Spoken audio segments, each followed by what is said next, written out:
vanga vatosonesa madhirizi yero rasquad pakuzozama kufonera mukwasha foni yakadaira hakuna uzonera munyai foni yakadaira hakuna vana baba vanga vopopota rudo rwakazonga TikTok hombe maita mari sei? Ndaita mari through marketing. Okay. So marketing my products like my wigs, even hembe, especially my songs. Because munaigona kuya oti ndine $100. Okay. Please push my song. Okay. And then ndova nangu mtizoni pa $100 maybe I'll post 3 my videos for you. We got local heroes. We don't have international celebrities. I mean every.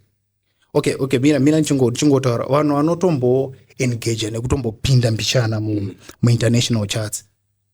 To be honest with you, ndivana shada because vanotombo intrigue vanhu vari international votombo itaka engage. So only Royal Mint did that. That's why Royal Mint ndomkuza. Vanhu vese she's one person oti paka. Do you know what is zvafana like Royal Mint akatanga achipinda ma comment section. Wanazona so trace chacho munhu akatanga nekudenha ma comment section ndini. Okay. Also trace attention. Ndikatovaita zvandindavaita nditi. Ndikatovata I'm sorry most of the times. Vanobva vatopfawo kind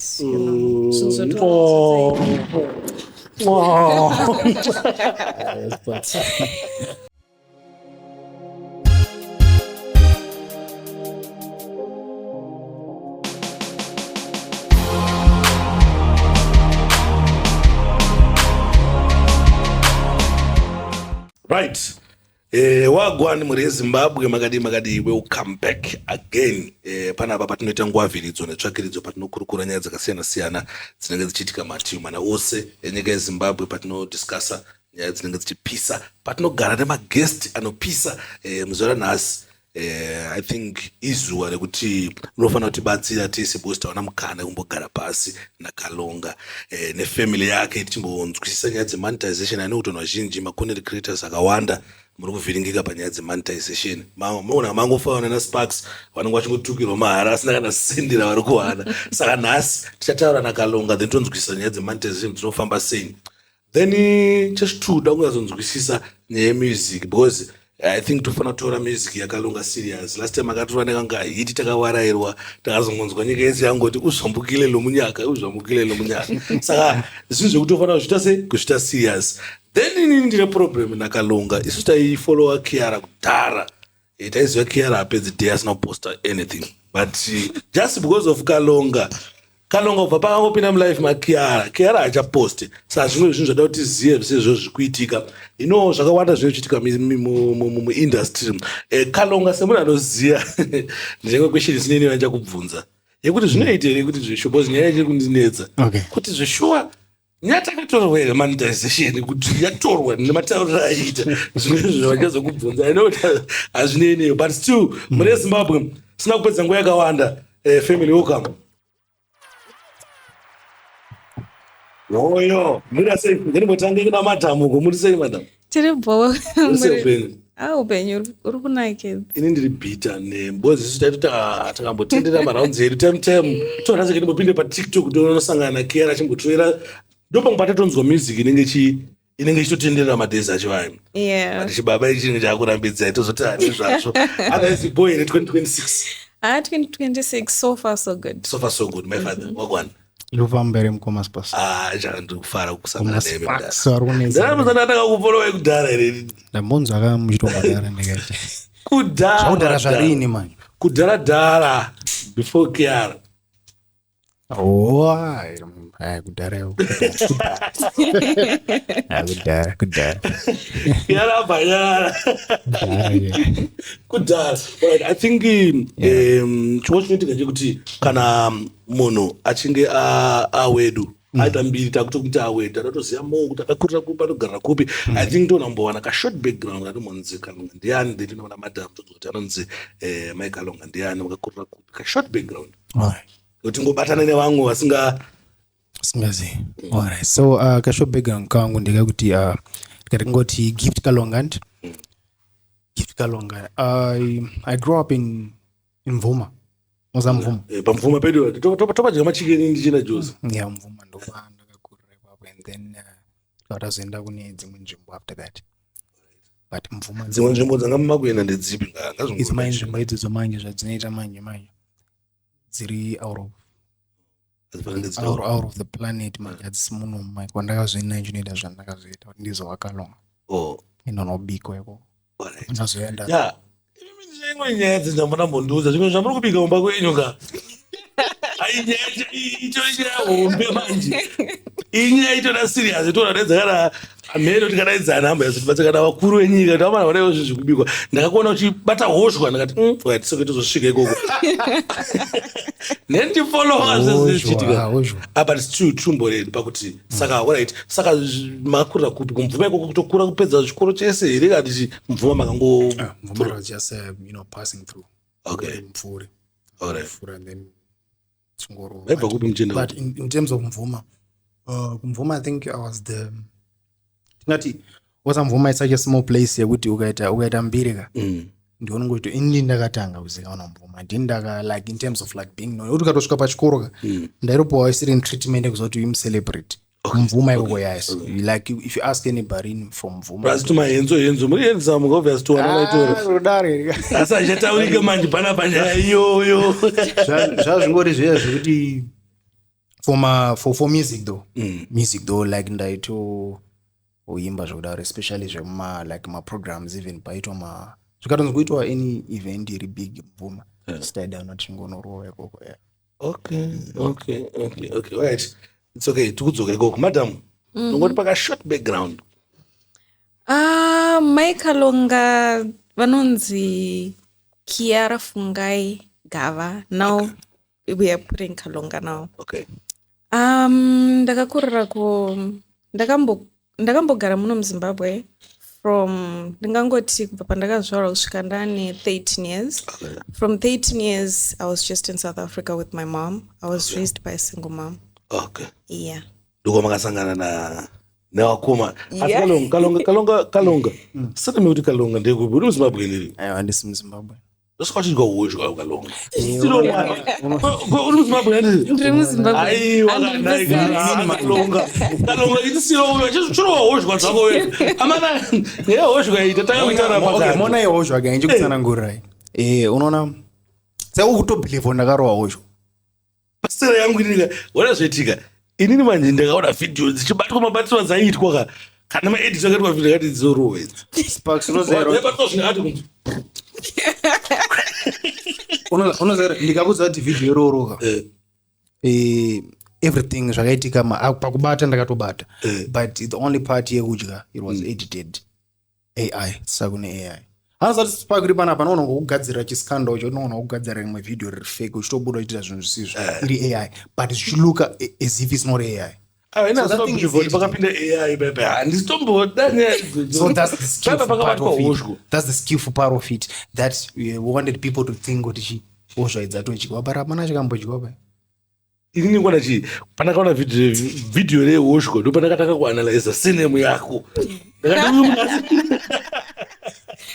ndo panakati no takufanira zoziya nezvakalonga ndoti kuti muZimbabwe ndori muZimbabwe man anoona kuti zvafana papa aenda vanhu memuchito bhozi uda kuti umbocheka kana shona endotaura umwe shona endotaura yemandoroko ati angoti ngava yemwe haiwa ndori muZimba akakwana aiwa but Mike but unoyatso shona yako yakanaka zvaina problem alright saka music yakazotanga rini mudara ndoti rini chichakakuinspire inokuti yakatanga muri kuyo but amnayazotudza kuti period yamakagara kumvuma mangoti mangogara mvuma mazotiza saka chichakakuinspire kuti kutiza ndakapromotwa ndichienda somewhere ungakwenda aiko ndo ndakudza kuti it's out of the planets that we know saka ndikumwewo South Africa makaenda rini South Africa I went in that was my manja mamangono raura zveni mwana ndanamuyendera Kiara chete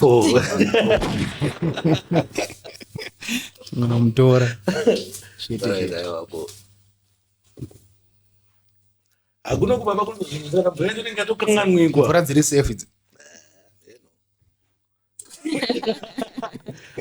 ina chingisefe wakuti ndeyekuti boy here mazita apa ndini Yeah, man.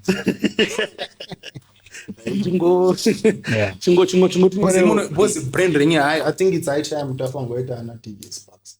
Ndari brand ring yombeka mna ndayo also uzokudza. Mu interview about kumbo interview nchokudza yo futhi kuti mndara you're doing a good job and DJ Sparks is so big. Saka takuda apa unakwanda vari kuti yakunoko vari kukangano kushtaura akwa clear child man takuda DJ Sparks is a big brand. Right. Ana mazvona zvataurwa but isusu tine mageto yucho kuti takanonoka kuzviziva kuti taufana kutonyora zita mvura. Chete ni slow kwatinobva kwacho mageto yucho unoziva. Kalonga ndayatsonzwa panyaya dzemusic tukapinda semusic chichaka kuinspire kuti upinde music. Why music? All right. So pa music ini zvanaingoita I think from school. Yeah, I think my makwedu tasted noimba.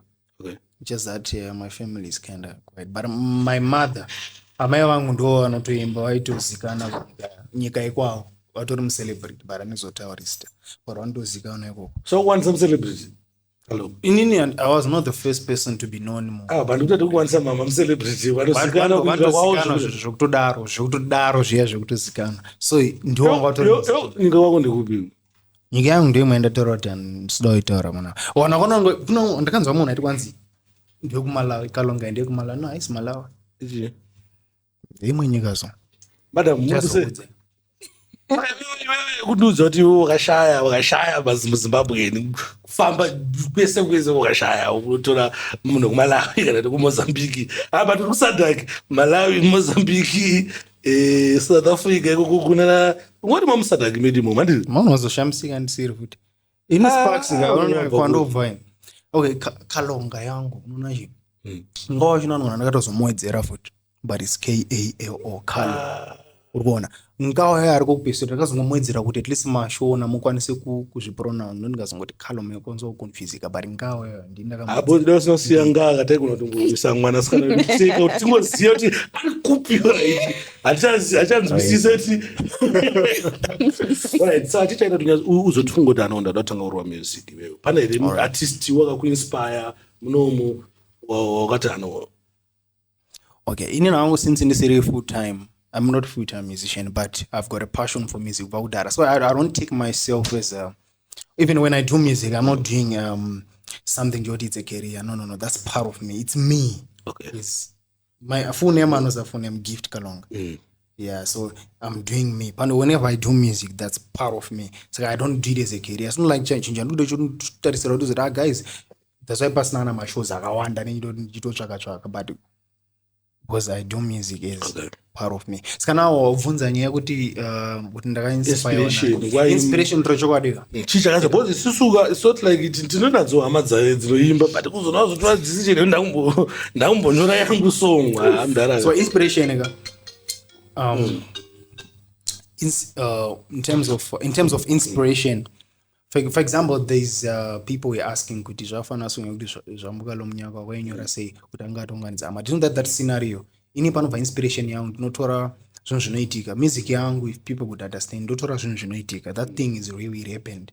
So ndofara kubata matopics aya kuti vanhu vanoshaura kuti vomabudisa sei ndo anenchitoda. Saka my inspiration I get it from the people, from situations, from real life events. Saka inspiration yangu inotobva muvanhu. Zvazvo kuti like unogona ngoshora maybe inspiration inspire nani kuti tange zvakuimba yes I got some artists that I listen to but ndotora inspiration yekuti ndi zvandaita you want to something right now chitongori pakatika scenario right now let's look at chaos ndotanga uto unogona console inspire ndotonyora something out of it. Monyora unongoto sparksa mene bonongoni kwanisawo. So I'm good at writing my situations. Yeah? Like for example, pani question here kuti what people have been trying to ask Sterek. Yoti kwanza zvamuka lomunyaka like that story wakaimba kuti angatonganidza hama. Is it something that is real? Yes, it's really happened. Idea wandogara nchitaura nambotora nyaya dzemvuma muna antu exist. Muna atoriko panongonzi nana my day she's there. Ndakatona tatna my Kalonga. We saw it. I just say I don't know. Ndoda royalties za makamenshina sara. So it's a situation that I put. Inapakatoitika nyaya. Ndiani shoda nyaya. Saka music yangu maikuti the thing inonetsa kuti uzo naso yewisa uchinse chandinoimba ka. Pana zvikutoitika. Yeah, pane nyaya ndotaura pandoitaura ndaka indirect. Pana zvamba was too direct. But most of the songs I address things. Right. I know kuti mama vari South Africa, maenda South Africa mune 13 years. Ko zvekuzotanga kuda kuzombotoera kuti mavidhiyo muita sese zvakabva kupi naye Kalonga? Inini ndiri munhu anonyara zvisingaiti. Zvototi pakutokura ndandisingatambodi kana kutomboenda pakamera. Okay. Saka ndakatozotanga kutozoda kufarira TikTok because of depression. Ndanambobirwa. Pane vanhu vangombondibira. Saka ndakatozotanga kuita depression yekuti ndoipedza sei. Ndobva ndatongotanga kutongoti rega nomboisawo kamera apa. Saka pandakaita mavideos yanga iri time yepressure yesong yaHoly 10 inonzi Pressure. Ndopandakabva song iyoyo ndoyakabva yatongoita kuti ndiite mafollowers akawanda. Yeah. I think ndopandakabatika bodzi ndatabatika kudhara but ini zvandakaita zvafana Kalonga ndoshaziva kuti Kalonga ndakamfollowa achiita music yakandika manambokura mandazongomuona pomunosiya Kalonga face uyo. Alright, saka ndo zvakaitika istress yakaita kuti muzopinde muzvinhu. Then boom dhuma nechikomana. Ko chikomana makasangana sei? Ndakatongoona song yavo pa-TikTok pepe. Vandatongoito, just for fun. And then ivo ndovototi, I need you to just continue marketing my song and stuff like that. And then from there. Song yachina inonzi wakambozama zverudo ukarasiswa yakaipa yakatotofamba zvedara. Ndezia song. Saka mana chiko chikutadza pangoti kutopotsana nedzimwe mbabvu dzedu tadza ngoimba chete. Pana chiko ndinachiyatsobvurisisa kuti toita sei panyaya dzekuimba apa mudhara. Kuti tokona pane pamwe kuna Kiara wangu atoti kokwana but anondiziva sei. Ndakatoconnecta naMike Kalonga through singing through actually pandakabudisa mwe song so inzi iye zvakaita but ndiyo zvandakanzwa kumasangano amakaita ndinoona ndakazvinzwa kupi zvinhu pazvakaya mubrain dzangu hanzoni Kalonga akabata chimoko andika chimoko zvinhu zvako ichona zvimonetize.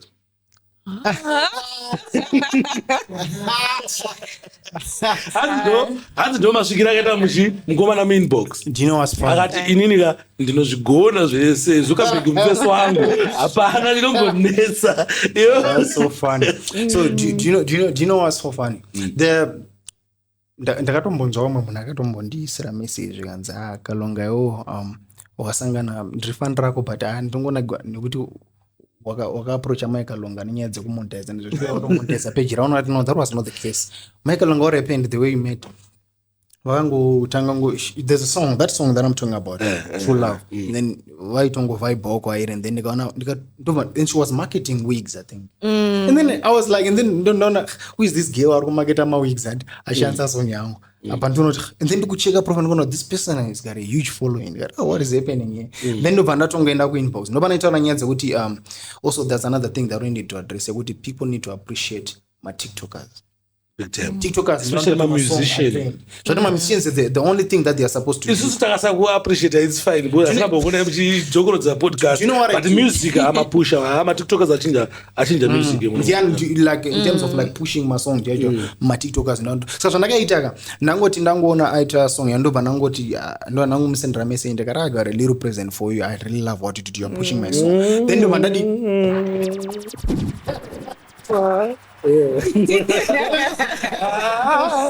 ndapachena ita kuti pana pawasiya pana statement wasiya ndakabva ndanakirwa ndakabva ndati ndika president kunakirwa ndakanakirwa ayo munhu wachinati takaita machallenge aya izvi takamhanya nazvo mukana munyaka kubva kuti chirowa ndakamhanya now. So what I did now because I want to also cover side drama TikTokers out there. We need to appreciate them. Azvirwadzi kungobvisawo kana at least let's say 400 years kana 300 years yako opa TikTok kuti anditirewo song yangu ndipo zvandakangoita yanirwa so sim mari yandakatomupa yange yatori shoma what did I do ndakati I just want to thank you then ndakamutenda nei ndapa nangoina nanongomusendera kaka that was just a little something ndanamusendera akatadza kutaurwa ndopa namusendera ndobva tongoti you're sending forward not I'm appreciating you for doing my song. That was it. But ini ndakatozona notsi chaichairo notsi chaichairo kada yatsogwinya uno pasocial media chingotanga nekusenda mari usambotenderere usambotenderere ndimoma ndakamunzwa futi achiita nzoni ndakasangana ndakafanira ngati celebrity futi amunzi But do you know what's fun? It's not like ndichingoita namba now ndadosenda mari. No. Takarombotaura like for but your strategy takarombotaura for almost a month just talking zvongotaura. Pangamada kuti diri chebva ngoti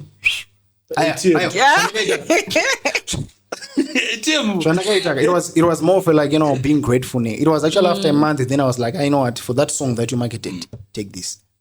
You see, so it's not like ndakasnatch ane mari first. Kopa chichakazosvika kuti tazvinzwa mari yedu tasvika hama ita basa tazviona mari yasvika nyaya dzakazosvika pakuti I love you say pamai zvazaitika mai pane song manje yandandodawo marketerwa mai ndikati I think zvakudawo in person umbondoona tite video tese aunogona kuti kurohwere chikuseri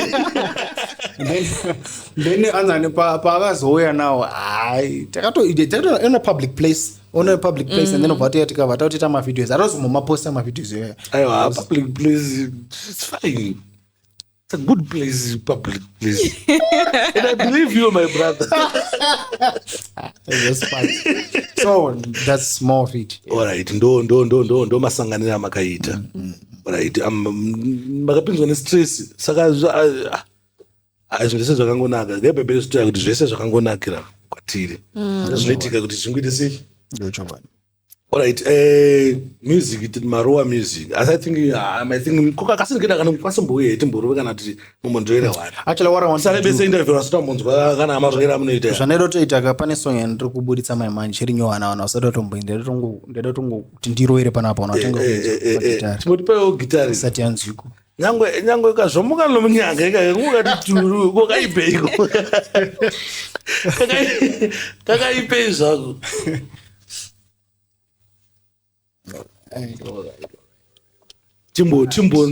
Timbonzwe kuti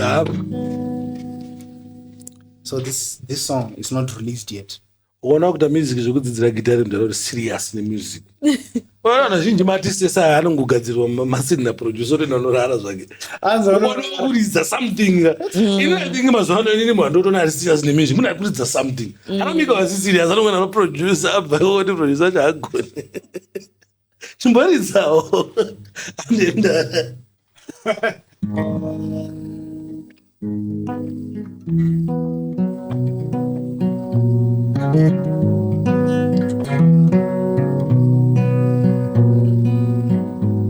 vanhu vanga vakatongana ipo pamuchato vamwe vakatogara ipo pamuchato pakazongobudikira muno apakazongobudikira ex-lover akakonzera bongozozo pamuchato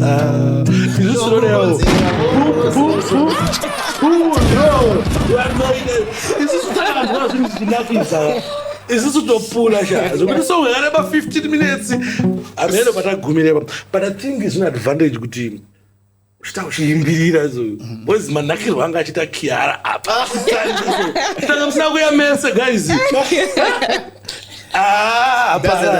do you know what is beautiful about us? Do you know kuti ini sometimes data business nyadze monetization but munhu antondirangaridza kuti tichimboenda ku studio this one is my number one support actually Heir nanchokudzari ari ndakasangana ndakaenda ne guitar and then ndena ne guitar zvozvona nangu ina ndobva ndi please play for me ndo namuridzira baba and then ndapedza muridzira ndobva I want you to be doing this for the rest of your life uchindiridzira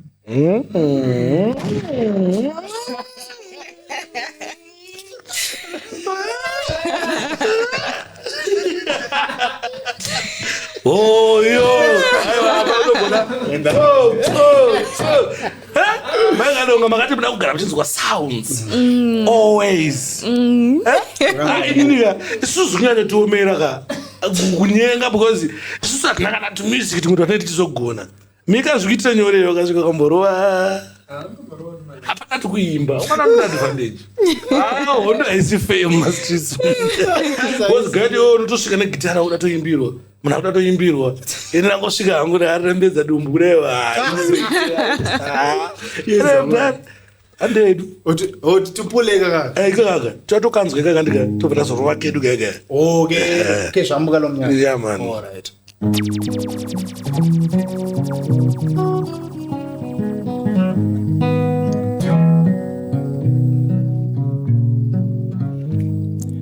vanhu vanga vakatoungana ipapo pamuchato vamwe vanga vakatogara ipo pamuchato vakazongobudikira ex-lover akakonzera bongozozo pamuchato aiwa bongozozo ipopo pamuchato kuita isipitipiti ipapo pamuchato bongozozo pamuchato zvino vanhu vakatanga kumhanya ipapo pamwe ndokutanga kutaura ipapo hanzi ndini ndakatanga kudanana naye saka ndiye akazongondiziya ndauya pano kuti nditi hazviti kuti vabatane vari tu bongozozo pamuchato akazongokonzera bongozozo pamuchato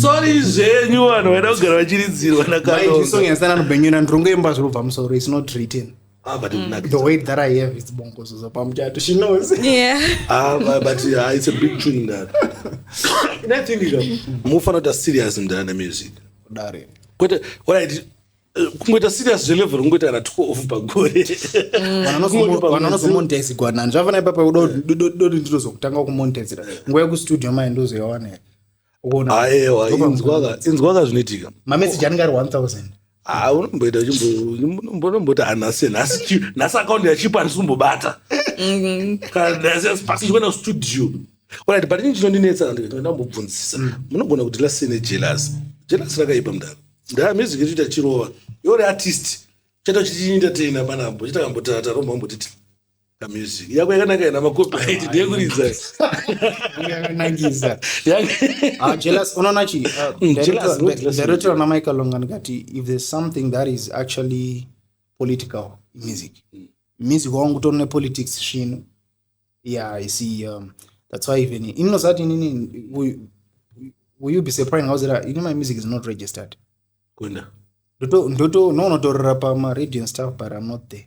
My name is not like just what I didn't register my music. Because I understand what music yokuimba ndeyakiara kuimbira vakatanda kugarachinzwa music kusvika dzama yati paradzanizwe nechi Michael Longa ndo support yangu like you know I've been telling zvafana ukada kutaisa even my music achina kuti aputike Michael Longa zvambuka lomunyaka chache she was hands on like this even kubva kumama song so like she's my number one support saka ini ndo advantage yanayo ndine and then ngotora issue nga nchipindura nye ukona kuti aisingo yakuipindura nyanga ngotora kuti Michael Longa mazuva ano vanenge vakambo nyaya yaito mubvunzo wakatowanda katonyora pasi wandakatonyora pasi kuti ndotozvimirira vega imwe mubvunzo nechikakukangana nechizongoti saka aiwa tiri papo pakuti panyaya dzemusic ava ndo my number one supporter like alright but nai Kiara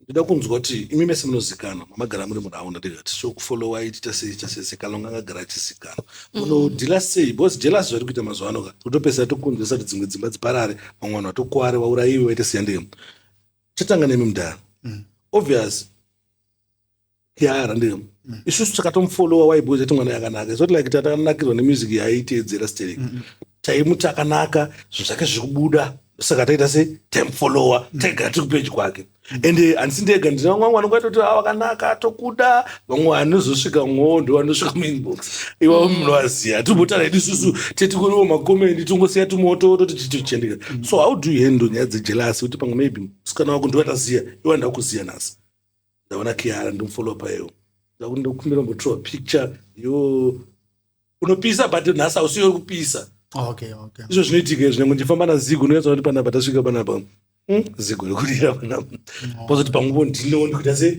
ndikuurira zvina noti tiri kupi so iwewe pano munodhila sei nenyaya dzejelasi ukati vanhu vakasvikwa chichida kuda kutora mapicture naye mumwe obviously angona kuda kukochekera mumwe anoda kuita sesei unozvifambiso sei so to be honest I think inyaya kuti ndo zvakaita saurora Beyonce to be honest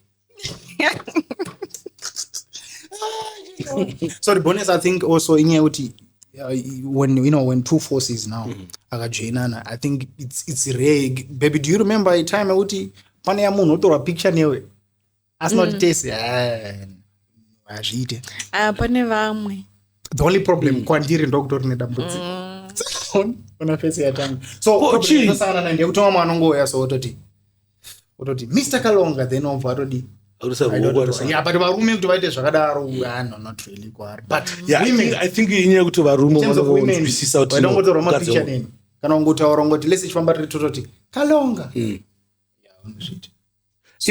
varume toti respect inyaya kuti titi aware kuti notaifollowa akaenda akatochinja zita akutoti Makalonga satokasikatanzwisa kuti nomukadzi wemunhu atambwi nayo but hakuna narrative mumageto ume kuti murume munhu atambwi naye zvimwe zvezvo tyisa zvezvaiziya sanokwanisa kumhanyira so jealousy munoita sei munongofinyama mozonopedza kumba munoita sei pana vanhu mona kunyafinyama mobhoy kana mozonoti achandiona munozviita sei kutaura chokwadi ka ndinotombofinyama because vakalonga vati zvoni vanhu ivava vanoti Kalonga havati Kalonga vanoti Mr. Kalonga ndomadedzera vanai apa tinenge tichifamba tiri tuka apa imai Kalonga vatombodedzika zvinongonzi Mr. Kalonga saka ndinobva ndara sometimes ndinomboramba ndichifamba and then ivo manje ndovanobva unoti mwangu abhoekano ndotoenda wotonondidraga and then ubva kuti ngatitorwe tese but ndinenge ndatoita sei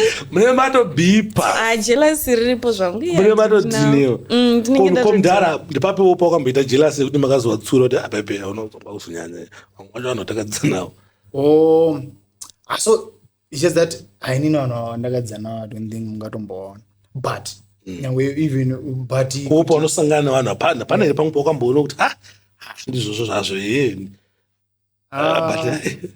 I think the only thing ndeyekuti like chandingatoti sangana because izvo zvatoita manje ukasenda message kuna even kana kulese kukalonga message WhatsApp kufacebook andi unondofunga kuti wapindurwa nakalonga vari maikalonga even WhatsApp yangu ine my phone is open book unongosiya panapa so what I can say chinhu chinotongorodza kuti sometimes let's say kana utongori logged in kwa maikalonga kuti tamwe munhu angona kutosenda message toti ototi baby yo wakanaka yo wakurora chama apa munhu andorowa saka rimwe tenda akatombotika naromoda kupindira message kainge kato dzimwe dzakangoya dzikati baby yo wakanaka da kukurora ndofarira maso ako especially paunoita panongone toothpick paper naromoda kudaira ndikati toothpick naromoda kudaira neaudio nati thank you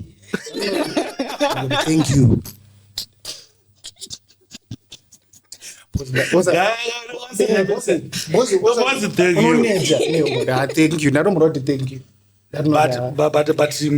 hauna here zvaunofila kuti apo muzitlisi vari kuwana kutomboti mukadzi wangu akanaka I think hainini hangu handishandi neattraction through kuti munhu akati munhu yakanaka ndobva ndati akanaka indongo inini personally because they say beauty is in the eyes of the beholder so ndagara ndinacho wanobata izvozvo handini munhu anenge achindionesa kuti baby rakana ndino ndaziva kuti mukadzi wangu anaka I already know kuti zvoitika nje kuti kunaka zvakuenda kune malevels pane kunaka kwokuti unongochiona ega kuti munhu wangu akanaka pozoti isusu tese taakuzviona mani kuyawa ndotozviziva kuti zvinoonekwa but just that asi unofunga kuti last time I checked mana wafollowa mangani patiktok mai Kalonga 600 do you think vanhu vese vakazoona ka toothpick aiwa ngachitoira baby ana kuti pangojeke because unofana kuva careful kwete kurelaxa chifunga kuti maybe mafans anofanira katotipid kana anova no vanongo katoda munhu ngoti makazokasika mangova tatozongoona kuti Kalonga wacho but chinonakidza anongo akatotora kudhara saka aiwa vanhu vakatopidza wozozva wakagona manjika wakabva wanoti ndakunorora koma updates atichimaona zvedu katiti right chibaba chapedza masports but I think ndonyaya inonyanyonetsa sei panodanana vanhu vangachisikana wese because mese muri macelebrity celebrity baba chimbokumbire mumbogare pasofa iro kandati mama timbotaraona baba kachimogara saka monga titogara nepasi soka mese to zvati no muma1 saka vangada kuti tinzwisise ndambokudzosera kumashure mbichana ndine video ndakasangana nayo painternet vamwe pastor so I don't know kuti makazvitora sei maybe it's too personal but panapa tombira tichibvunza zviri personal tozoti asori zveni but it's a public secret because video takariona painternet asi inini wari yangu ndeyekuti after video iroro makafungei imimi uyezve vamwe vanhu vanoti kudii vamwe vanhu vari kuzvitoro sei ndakaona vamwe pastor achiti zvoni amene zvoitaira zvokuti mukati so vachitanzi ane mwana here. Do you still remember the video? Okay, let me take that one. Okay, so it's just a matter of, but taratongo and okay, we are trying to not believe we are Pentecostal people, and watch my sermons. Ana prophet Makandiwa, we believe Nana Yuberenjo, we believe those are the prophets that God gave us. So inya wuti let's say kana deroro tatongo kuduzi tatongo shanyo katimbaenda ichi timbaenda fellowship timbaenda, we believe in fellowship. So and then in terms of like zvakazono profita tiriko I wouldn't want to comment zvakawanda pane zvo because at the end of the day just God has blessed us. Tori nevana vana wanzo that tori nevana just that no my worry nina isiye vana wari yangu ndekuti ni makazvitora sei because ona totaura zvekuti zvafana kuti maprophecies aya nezvinhu zvakadai toga tichingozvinzwa everyday church kuti ano something pane spiritual husband pane chi but now man zva different because kuna vanhu vanoziya zviri kuma celebrities now.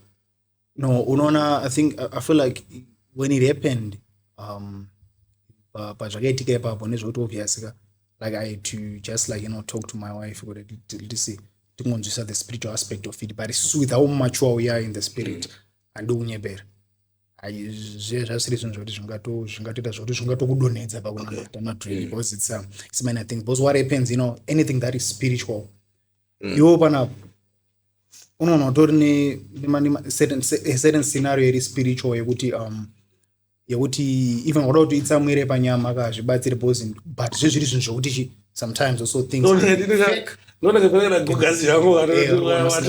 spiritual something spiritual it's not your fault number one and it's not the fault of the prophet amona vatongeitawo yavari kuitawo but we don't want to comment a lot. Okay. Right. Apa pacheka. I think madam chinyarara yenye. Yeah, no problem. Asi tapanzwa. Alright, ko link up na madam boss. No bogone na madam boss. Chichi kama kwenye na madam boss wakamera sei. That one is my sister Jogdaro.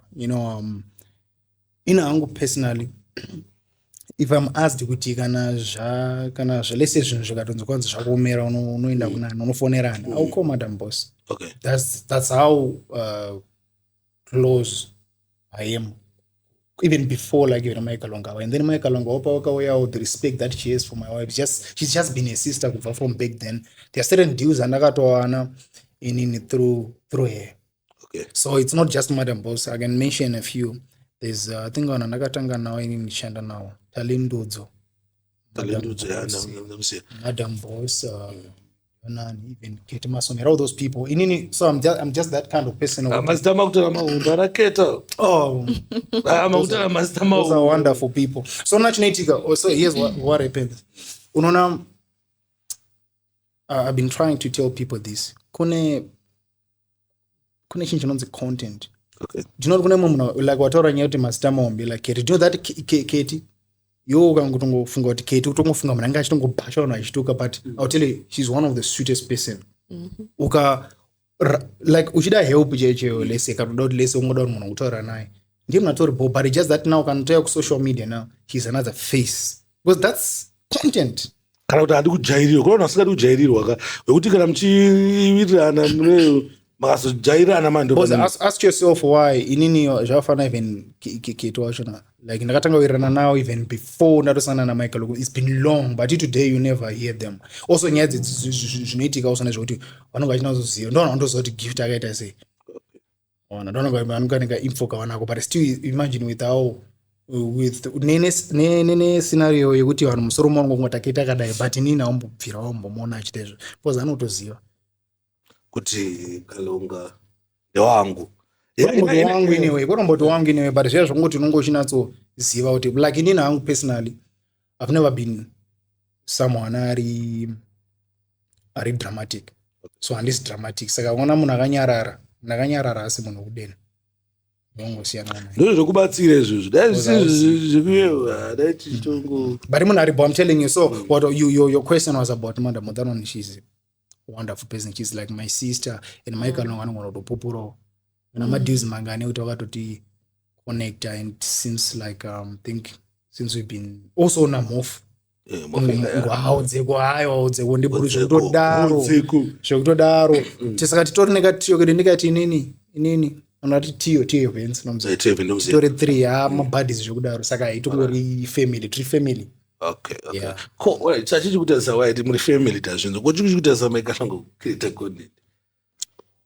Ngobvunza question here. So the thing is ndakangobvunzwa namwe we. So I think namboda kupindura paya ndikati inoona chi there is I think Michael ngodati wazvipindurire. Kune zvimwe zvinhu zvokuti unapa ndori panapa unoziva ndini tinotorangaridza Michael ngoti chimboita mavideos ndinotovarangaridza ndipepa ndiri vanhu yako tisi kuzoibelieve why because Kalonga ari kumba kwawo vaingoita mavidhiyo waivari maenda futi kuku so unoona chi zvinoitika pavanga vari kumba kwawo vari kungokonzenera kanolese akaita basa rake because Kalonga show as a business person aita zvinhu zvakaita zvinhu zvake business vaigara vari busy okay Kalonga the business person vaigara vari busy asi mavidhiyo achi so now ndokudzosa papoint handi vakudza ivo vakatanga vaita zveTikTok stereke nguva yekuti vanga vane depression ini pandakauya zvandakaibvisa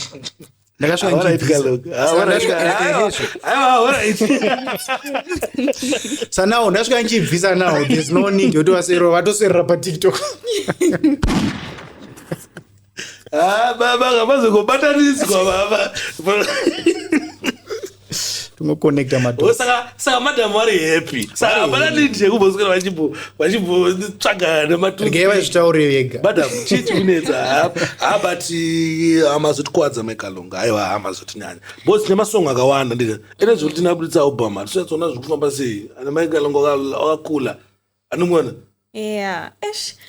problem manje ndeyekuti haisi problem zvakaitika last of last year pandakasangana naKalonga he engaged me and then tikaita zvemaroro tikaita wedding tikaita bridal shower same year saka ndandiri busy pandakatongosangana naKalonga chibva tatongoita ndakabva ndatotonga kutoita business totongoplana zvinhu zvemaroro zvinhu zvemaroro squad zvinhu zvebridal zvinhu zvechii zvinhu zvemuchato zvese ini mudhara tisikase mari yangu kuvasikana vanoimba akataka uku iwo waisa mari yako pesa apa baba ozoudza kuti inini manje ndaita zvemabridal baba iwo wangokapumba mari yako chiti no akurera malogistics on pamalogistics like for example we had the lobola preparation and then also the wedding zvese zvozvo inini chandongera chete kungoisa mara but planning chachinoitwa nama ina ndiplan ndoyandi kuti mudhara iwe wandika unongosikaza kuti mulife memunhu muchazoya Kalonga iwe unongochitinoti kuroma weeks ukupombera mari obva azoti hano music tinoita but ngoti mazvano ndirumboronga wedding saka ndimbomaisana nemagauni apa yoga mari yako yavakaisa kumavideos inini vakadzi muchambondiregera ichazotakaisa mari dzangu kumusic vakadzi pamberi apo no vanororwa mozamudhara vanhu vanororwa vachienda right sando zvamamuri busy but what I did Kalonga my dates emuchato tinomaziya Madates madates emuchando tomaziva madates erora day zvese takazviona ende tinofara nazvo makorokoto makaita chinhu chakanaka baba naamai andika but this last year right zvinhu zvakaitika last year patoningazvi ko last year right the whole maita but pesi yacho uyaishanda last year akamborwa maweeks but madhama angu adzikira bo isusu zvati unoona 5 mavideo unoziva 3 mavideo but follow baba patara 5 videos I remember also ona chichinoitika now it comes also with ataura nyaya dzokuronga muchato and stuff and stuff, but after that remember after that now mava responsibilities mave nevana kuendeswa chikoro nde 3 andikuona uone 3 nde 2 zvo but haku mavideo ndoyangu ona but ona pazvasiyana kuzongoya panapa ndoya but ona pazvasiyana nao ndepekuti uzvenonoti iwo wane 3 after nguva yakareba isangoita gore mwana saka now there was a lot of pressure, there was a lot of akanaitiyeyo ndiani ndini wechikotorerwa chimoko gara ingori action tinozoyaondowana munhu plus also unoona chinoitika I think also apart from like attention yeku the family and stuff also nyaya yekuti nyaya yekuti us like so also knowing each other kuti zvatakaita isu patakangoona kuti tikunzvina ndikauti atongorowa madhiska uye to learn each other saka tichirombodzidzana saka paya pamunoona sina TikTok ari kumbodzidza kuti chikafu changu chakaita sei unonachi Kalonga chiko chinonetsa kugadzira fo asi kuti isusuka tsvagai zvimwe zvinhu zvakawanda ndika tinongoti ati nyange muri ikoko mongoindosendeza kuti masongo netotiziva tomatoindosa matisimbisa maita sei musadaro Kalonga pana pasina justification ndobva panapa mutawirirana kuti mavideo akunorowa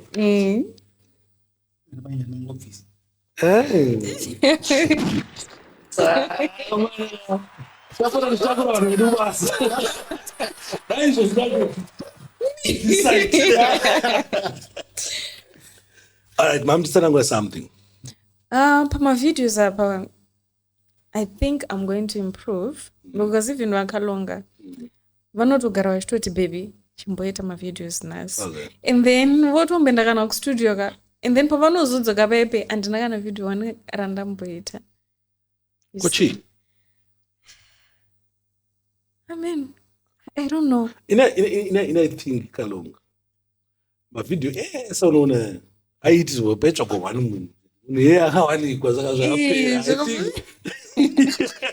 but you know what? No, the thing is, for my Kalonga though, in Angu, do you know what today the best TikToker to me? The my Kalonga. Sky mimi shungu za mdoro nazo, but maybe for my Kalonga jimbaita ama. Do you know that nini akaita video? Ndotobena pa TikTok pake nchomboskola nchimaona mavideo saka nditori fano kwa saka pandoirega kuita mavideo ndizvito zvotondirwadza but ndozona sometimes nema responsibilities also epamba and stuff maybe ariku plus also Kalonga zvanoita manje vane like zvafana vene pamba kwatogara vane relationship yakuti even mamaids avo and then also like unoenda kana kutotaura kana nyaya kunda kunotaura namaid wavona for 5 hours vari ikoko vachitaura naye nyaya saka munhu yawo vanhu saka pane zvimwe zvinhu zvidiki zvoti for example ndikaenda kustudio ndokisipa rimbe panodzoka ndoonawo mavideo ndinoona munhu anomboita achimungoita zvimwe zvaringoitawo zvepamba alright apa tipedza nyaya iyi nhasi china mberi Kalonga muposta mavideo every day vanhasi china mberi Kalonga muchabatsira mai washuta mavideo arovatira I think zvaibuda bhowani zvainakidza even kukuona mese muri 2 muchitatu mavideo tukwadi asi kuti izvoni iwe ndakuenda kustudio sera uchiita mese zvaitobuda so sweet ini ndatanga kuteera kudhara boys chinhu chani chakaipa jeje alright tida kuenda kunyaya dzemari saka TikTok hombe maita mari sei ndaita mari through marketing products like my wigs even hembe especially my songs because munaigona kuya oti ndine $100 please push my song. Okay. And then ndova nangomti zvoni $100 maybe I'll post 3 my videos for you. Saka $100 hamchamadeni. Asina ubasa street. Vamwe vacho navazhinji havachanyatsobhadhari. Vakauya tonight. No, unachitika chii? Ngoba ndipo kunitokuona uchiita video kana yemwe munhu kana yako litini. Ndisonga nguo. Manje ramsaite manje. Kupeza takukava takutokanga. Inozo ndakatogadzira hit inozo nditombokorba hangu mari 2 weeks dzikuite. Saka ndozvinongoitika. Munofanana pamuchingoita semuchingoyo mwamuripo. Right. Chiita yamdara right. Support yamdara. Ndacho abudisa mangoma chete. But vakalonga vari masongs akawanda. Kungochita asset mamwe acho asset release. Mamwe unongobudisa tamakana mastores tosiya zvakadaro. But kupusha masongs achiri kupusha zvake just that now. But I think after this ngoma we are going to improve. You have to. Right, monetization mdara timboyatsotudza isusu takangonzwa nezvekumonetize. Facebook monetize maine wati kuti monetize. Katongorinzwawo isusu kutofunga Kalonga. Sure, inini ndangonzwa chinzani ngomusindaita ungotana ngomuchiti no mungoni shadow mahara but nisina zitomboita mara but Kalonga. So which means everyone knows that no monetization munhu akainzwisisa ndi Kalonga. Panomboda chii kuti nini ndakumonetize ndakutora mari Kalonga. So one thing first I think ndekuti chinjokuisa musoro njokuziva kuti Zimbabwe is not eligible. Sikana kana Zimbabwe is eligible that doesn't mean kuti iwe ungosongoti ukangona setup utongoipindira utongoita setup. So the mistake that people do ndekuti akangona setup, a setup can come to anybody because it's about traffic and engagement. Let's say engagement yako kana ine Facebook yakona kuti engagement yamunhu iripo vanokusendera setup, but now that setup ukaiona wafunga kuengage munhu anoziva nawo kuti achizviita zviri appropriate. Baba ndipewo gemenzi leo baba wanoprofita. Saka ngomaroma setup we next zvaramba ndagara idu pasi. You see now. So what to do in the first place munhu uchingoona setup but wacreate account yako muZimbabwe zvo ndakacreate everything even the page muZimbabwe wafunga kuapproacha munhu ari anoziva ndo vanhu paanozoti approacha. You know, I love the whatever point kuti ukangonza monetization wafunga Kalonga. Tino kuti pangava hapo vangazoita zvemonetization izvi but we all know kuti pama facts ndakatanga chaicha kumonetize from Zimbabwe. Yeah, plus unoona ngokatanga but tisingazvizivi kuti wakatanga kudhara hatiri nazvo. Saka iwe ukatanga tazviziva kuti Kalonga atanga. Hatikona kusiyana manje kwezvinhu zvacho. Takatozvinzwa Kalonga atanga. Maybe kuna John angari Cape Town ngati ku East London angatozvitanga but hatizvizive haanambotiudza kuti azvitanga. Unoona chii now? I feel like also it goes with okay, you always say with Kalonga anomonetize. Inini ndaingonzwa nyaya pasocial media. So ukatongona chete wakatozviona pasocial media but wakanzwa inini first tichangotanga chaiche then munhu iyeye Jona anga aizviita asiri pabackground then ndinotomukurira because ndinakwanisa kumaximize. Ndizvo handikutaura kuti zvoni ava hatikwanisi kuita nezvavo authenticity.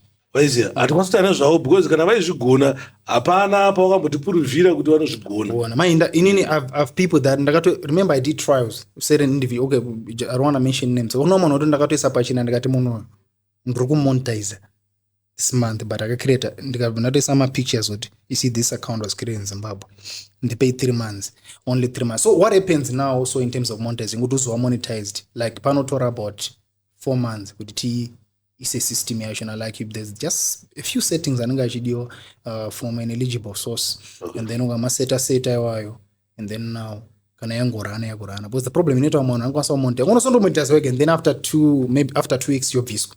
Ndiro ndakafotodraws kanga mu Facebook kango zvangu tikanga 1 day yandikudza kuti panakaita setup pepe ndangoita setup ndangoita nge 1 day nge 2 days mangwana acho bait of pane imwe radio ndikazona ikati sikunzwanana. Yeah, vanokumisa. Yeah, so it's about panama settings anongeda ngo alright but tingataurira kuti kumakomedza nemari Facebook. Now let me tell you the truth now. Zvine mari zvinhu. Let me be open. You don't to mention my story. Vanhu munofungira kuti vanopisa in terms of like pocket content local content inonakidza ndoanani. Mention amastory. Title. Okay. No. Taitika, that he's already international. That guy, they do content that is international, so they earn more. The women's question, tudama local, wanaita content, yema comedy, skits, not tight is right. Manful. So no content yeah, ninga yana vara zipo right. Umbotipa, skits. Madrama tamana za boom. Niko. Mandibe my individuals. I think for fun or two women on the Damascus, Nana Comic, and a Fritz. Okay. Now let me tell you my point in the if you're kanachita local content and then even monetize page, even get 1 million views. Unambodiza 2 cents. Okay. Well, that now because content in Itamari, it's international content. It's content documentation with only Zimbabweans are no seka. So when you say some Zimbabweans, you can't make money with monetization. Facebook. You can't.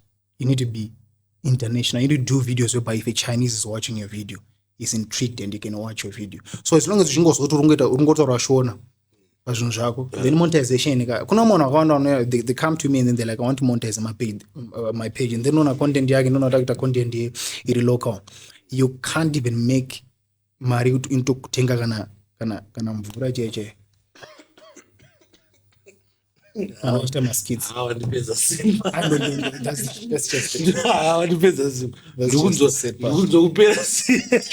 You know, I think that's why speed paga waya kunokuka akatadza kana kurecognize kana one person in our country angari celebrate. But pakaenda kuna Kenya vese vanatengetenga vanga vari valid. In other words, we've got local heroes here. We don't have real celebrities. I'm sorry, but ndocho word.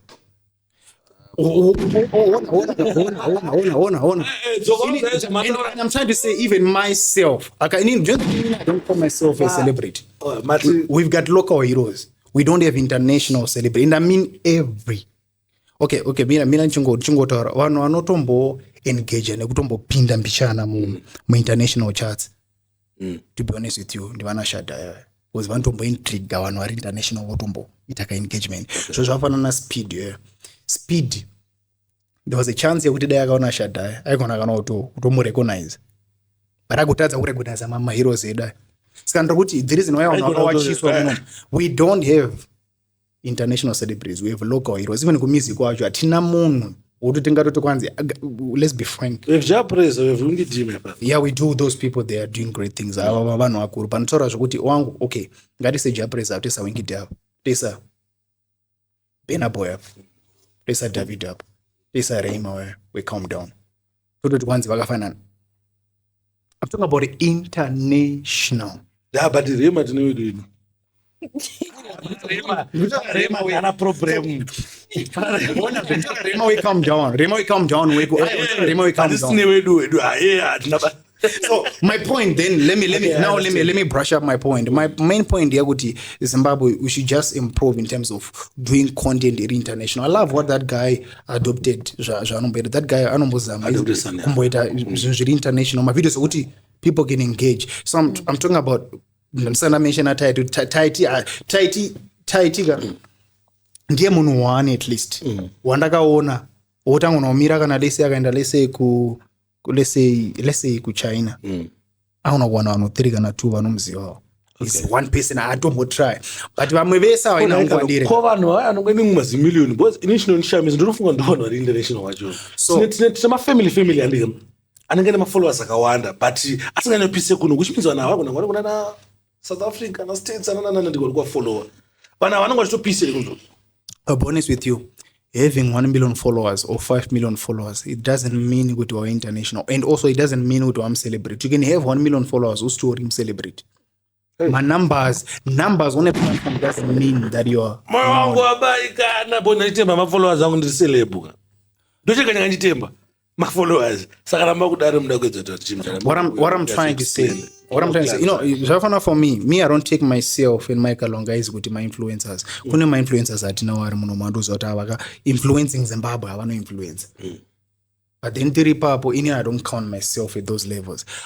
because andisandasvika iko anditosiri influencer but then in terms of international impact ndikukudza kuti hatina munhu woti akataura word panapapa otono ichitoengaja zvinyorwa panews zviri global CNN no. So what we should do, if you look at me ndakatanga cooking content, nobody can judge cooking content kuti wazobika akaona tikadya hosho dzatadya, but I'll be honest with you, ndakatombona ma-comments angari 3, imwe yanga iri yemu-Chinese, imwe yanga iri yechi-Roslakana, maybe Mozambican, French, ndakatofara, because that's what I'm aiming. So I'm trying to kurudzira vanhu kuti, guys, itai zvinhu zvakuti content yakutika, a Nigerian, a Korean can watch your video agona. That's why ndakuita cooking content nisingachete zvemaskits, because that's the only type of content that everybody can watch and enjoy. But zviya zvikuita content yemaskits ndezvemunomo tongofadza natiri muno, but zvose kwanzi munhu wasobreaka watoenda kana ku airport yepa SA then unoona vanhu vakakumirira ikoko maSouth Africans hazviko. Ndosandikuti kuti isusu hatina an international zviya zvekudaro zviya obviously people tingori nema local heroes, as I told you. And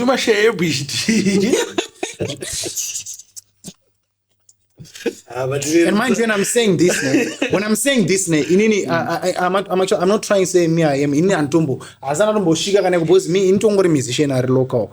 But I think the coming of speed proved to us kuti tine local heroes zvandikukudza akazotaenda ku Kenya and then people like tenge zvomumakisa izvo tenge wacho masikirwo akaitwa mudhara toita sei tosikwa satenge pana pangu mudhara tenge vanhu vakadara hawawaniki but vatori impactful kudarika vamwe vanhu vedu mboza tenge ndika ndonange pane imwe timu ikuzvigona futi wapane imwe timu amwe ndiri nyika ipi so imwe nyika so vanashoma so zvekuti zvakaona zvavakaita manje vakaita content isina voice wambona imwe timu ndatiziva timwe so tupfupi so panenge mukadhwafu timu iyo nyika yavari konwa shoma saka skiri yavakagaya manje vakagaya tino chinhu chikaiti hatidye mari painternet satofana kuita zvinhu zvekuti hatitauri so that language yobetter biswa. Yeah, you see content yakuti you're not talking but then you're just doing action is one of the best content. There's actually a couple of people that I've inini baba can tell you what ina more like a teacher. Right now if you go back to school unotodzokera una teacher vakakudzidzisa kana science yacho vangoripa vachipfeka kana boots vachirodza kuti havanombobvira wamovha ini ndiri munhu ndinoyambudza vanhu. Okay. Ndina mwana woti ndakatoticha right now wati wana mafollowers akandarika and then in there I don't funga I think uya takaipa, but I'll tell you the most munhu akaipa munhu anokuudzira zvekuita then obva watoblowa. So the I'm of ndinotukudza musaona kutukudza kuita but I think vanofana ngopowa vanhu vavo kupa munhu sando dzake padziri. But they don't. Do you know what the only person I think who actually like I think was grateful to me munhu ndakatombouya akatomboya madezi ataitisa like whereby I would do like page management chitombo dzidzisa akatomboatenda mazoom lessons angu. The only person who was grateful akatoshare post is Royal Mint. Okay. Diega, but that's the only example ndikupa ndoro kunoona wakawanda weya pamalive andaidzidzisa kuti guys there also the best content is silent content. Itai content yakadai also ndoenda kuti unengage navanhu vakasiyana but vashoma wakwanisa ku acknowledge kusongotenda hanisi kuti munhu ita everyday kuti Kalonga tinokutenda everyday ende Kalonga sure ona patasvika. I'm not saying that but kuti at least once in a while. So only Royal Mint did that. That's why Royal Mint ndomkuza vanhu vese she's one person oti paka. Do you know kuti zvafanana like Royal Mint akatanga achipinda ma comment section wanazo trace chacho munhu akatanga nekudenha ma comment section ndini. Okay. So trace chacho Royal Mint munhu bo because munhu anoziva kuti like papa vanonzi munhu someone who is grateful, very genuine. Anonga kuziya life kana Royal Mint anonga kuziya kuti pamwe pacho kana chongoitwa chakanaka kutenda hapana chaunobva. Sparks there's about more than okay kanongoti more than 10 ma big brands zvekudaro akatanga from scratch vandakatodzisa from scratch tapo nodai munhu akasandozika kuti notomudirect. I know. So the thing is I'm not a dramatic person and also that's why I see I try to lay low apa ndongozvitaura sindiri panapa so I will never tag them in but ndichitotaura vanhu ngazvitozisa aini ndakubatsira ndotibvisa ungoti hawo ndosingazoziva ndotibvisa sei Visa monetization icho. Mayana visa monetization ndachibvisa. So tichikavha nyaya hakuna chinhu chinonzi kubvisura monetization that doesn't exist. Are you sure? That doesn't exist, yeah. All right. Hakuna chinonzi kubvisura. Hakuna munhu anokwanisa kubvisura monetization. Sachi chingayo chakaitika pepe. Panyaya yacho aisangana 5 years. Panyaya ichi. nyaya yatika yekuti visa monetization yakaenda kubvunza kuti wozoona zvinoitika. Nyaya yekuti angesina musoro but nemusoro tinofanira patangodzidza kuti zvatinokwanisa isusu sevanhu zvafanira Kalonga kupa peji rangu andika. Ndakupa peji rangu ini ndofanira kuziva zvinhu zvauri zvaunokwanisa kuita nezvausingakwanisi kuita. Because pamwe pacho ndona kuposta ndoposta ndobva ndaflagwa red andika.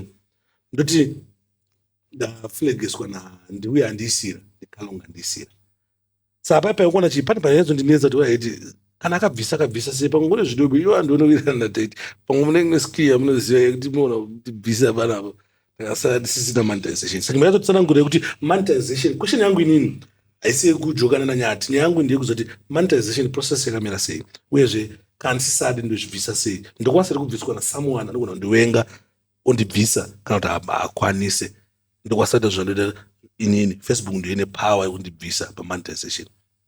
So the main truth is Facebook ndio ine the overall power yekuti vakustopere monetization yako. But then pane ma-entities yekuti remember nambotsara ndikati hakuna chinhu chinonzi kuti wabvisirwa monetization nemwe munhu. Hakuna munhu anokubvisira monetization azvikwe zvokona munhu akutotaura izvozvo munhu nekuti haana information yakakwana. Kuona munhu achikwanza wandibvisira monetization munhu iye adaomiswa. Azviko. Hakuna munhu akwanisa kubvisira monetization, but here's what happens now. There are certain steps that if you take, for example, ini ndikaposta picture yako. Picture yako yo. Kuyu kwangu. Andi. Kuna ndariposta ndorikanda kwangu. And then you andina acknowledgement yako atomobvera tawirana ndikande picture yaro. Then chandoita ini ndokwanisa unokwanisa kundistrike, I mean. You can do certain you can file a report. You take down that picture. Saka No, also you're not the one taking it down. It's Facebook that's going to take it down, and Facebook might even reject that. So when now you file your report now, Facebook will actually address issue pikiroro, which would be intellectual property because that's something that belongs to somebody. So now the only problem they would trip intellectual property because of visa. Let's say that post, then post your pano visa, ndopa warungoku stop for monetization for some days. That's what happens. Apana lezo kuti maybe ndesatreba video like zotika ku YouTube. Kuti ku YouTube ndakurona strike yokutanga. Unofana kumira 20 days you expire. Ndakurona chi2 unofana kumira 20 days you expire. Pana kazokurwana chi3 wakumira 7 days channel yako yafara. Azvinofanana nezvo zvozvo. Zvazvo unoona chichinoitika. Yeah, ku Facebook also kune ma chances like I think it's just 3 times also. Unokorwa nema violations are, let's say if you are hit by intellectual property 3 times, then your page is surely gonna be deleted. That's intellectual property. So zviriko. So let's say for example munhu ukaposta pic rangu inini, and then let's say arikutomboirana, and then waposta pic rangu pekutanga ndakusiya page 2 ndakusiya ndikazongokurova 3 times or 4 times yes rogona kubviswa page rako chiri kutoshamula zviriko. Okay. I think pari potende kuziya zvinhu zvekuyo nekudese but ida kumbobvunza social media tinoona kuti yachinja malives yavanhu vakawandisa but tofanira kuziya information yekuti pakumonetize paipa ndiko inini kandi kuZimbabwe kuno ndikapa munhu peji rangu ndikamita admin uchimupirai trust kana kuti anditire monetization for monetization kana ndakuisa admin kana ndakuita sei meno zvozvaitika. Alright, I think ndidzoka mashure mbijana Kalonga unokwanisa kundiitisa monetization setup usiri admin. Yeah. Yes. But it's just that sometimes to quicken the process, sometimes when ndatoti ndipo ma logins ako, it's just to quicken the process. But kutoti titoshanda newe uchingochinja, it's just a matter of playing with your coding in terms of VPNs and stuff and IP address and everything. Uriko. But then that takes quite a time. But then chida ngoti tingokurumidza nyaya yedu obviously kuti unopa munhu ma logins yazviripo. Bandikuti nini ndika kwete kumpa ma login ma page tikuna kuita muna admin. You can anybody. Inini page takunda kuisa admin iwewe ndika unokwanisa kundibviseni utori admin wewe kana kuti maadmin amubvisane information because chiitika Oh, I get it now. I get it. So Wabata point yangu, here's what happens. No, man, it means munobvisana zvunge atanga kubvisa mwende upi. Also, there's this situation. So there's this situation whereby chokwadi chikutarwa zvishoma nezvishoma. there's this situation kuti inini ukanipa full control. Even uriwo you are the owner and you created the page account ndi yako. Wandisa baba. Ndokuti nini ngokuti though angu it's not something that I've ever done. Angosvitira angu nditesta angu mapause angu ndichita mameets angu. Zvangu ndizvitira ndizvibvisa ndizvidemo. Kuri kuitira my clients and I don't do that. Okay. Yeah, that's why I work with my big Apa zvakanakira kuti ndingaito achizikana so amuzovhara vanhu. No, you see, I think you can see with my calibers and understand now. I've been in I'm in the most big pages. I can't even mention. Yeah, I know. This I know. Plus kutopa kuri nani because wakati vhara tinongona pari chingomhaisana nyange ukaenda kupa minokwataura kuti minokwasuda kutaura iko. Unondimhanyisa sei because I think because inini pakumhanyiswa apa ndopa ndogara ndichitaura kuti kokumhaisa kuti shamwari page rangu. Oro zvokuti lese munhu kangu yako kuWhatsApp ako zviri amicably because ndikumhanyisa kuti munhu anobva ati titazama kutaura like let's say in person chida kubatsirana then munhu obva ada kuenda kusocial media which I hate drama roti munhu that's why nekuti for example anoshanda nachipo ndo atinoziva chipo like mchekwa ndiyo omatadza kungonzwanana nyaya dzemari dzonetsa kaidzi ngoti dzikaitsonyorwa zvinhu zvotreseka zvinani but nyaya dzemari dzagara dzinonetsa pobva ngoita zvinongonetsa obva atoita live Kalonga chema Kalonga. So I also feel like panonetsa nepekuti unoona chii chinoitika panya especially panyaya dziri dzema monetization idzi kuti munhu angoenda in that's why pasina munhu unosona kuti ndiri nenjishanda naye obva angonditira live unonditira live umbori pai hapana chero basi aiona umbonditira live uri paplatform yako here yani because let's say ndikadenda naniwe panapo uenda platform ya I don't know mpedzera ikoko ndodhila newe ikoko zviri silent because wadi wangotaura neni uri palive wait ndoyaka utongori uri palive uchiti Kalonga then live yobva yaenda uri pa why because pane zvatakubayira but point yangu ndingotaura kuti sometimes I believe in amicably solving issues and also transparency. And monetization eda yemuZimbabwe zvanoita ndezvokuti sometimes they anogona kushanda and then otombodzimwa so umva wadhilani munhu anonzwisisa utonzira apa paimboripo and then painoyo ikangoya zve 1 month obva bvunzongenda ndekuti ini ndoramba ndiri mupage here kana kuti kana iwo wakurana unoramba uri mupage ndoramba nditoposta never do a thing yakuti unoti kwanzi ukaita samunhu admin and then iye ndiye akuposta and then iwo uchatomboposti azvike zvikuzi you can still do that thing and there's a lot of people I wish I could show you my but I can't. A lot of people vanenge vari mupage mavo handi vatorimo but indiripo nditoita basa rangu message yesetup yotouya nditoripo iye arimo mupage atori ari kutoposta I think maybe let me show you this message. This actually happened I think just recently. There's this person akakereta page rake muno muZimbabwe munyika yababa kwaisusu tisingabvumidzwe kumandeza chiko chinombodiwa chiko panodiweiko ndakubva tondaapproach akati amukoma chii ndoti chimundi monetization ndakamitira masets up Kalonga kwaisusu Facebook yainotivengereiko zvikupaita this was I think 10 days after sakatosendwa urikuona achitosenda message yakatoti kwanzi mukoma onai zvakutanga manje handafara wena munogona basa pasasa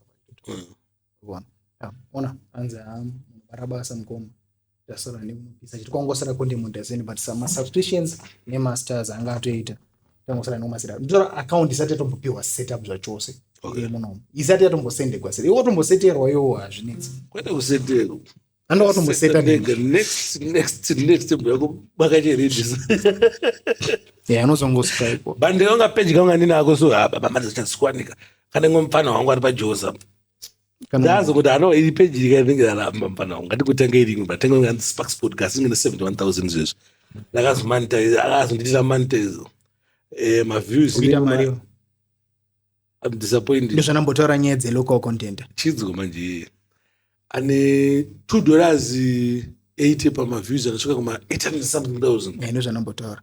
What did I say?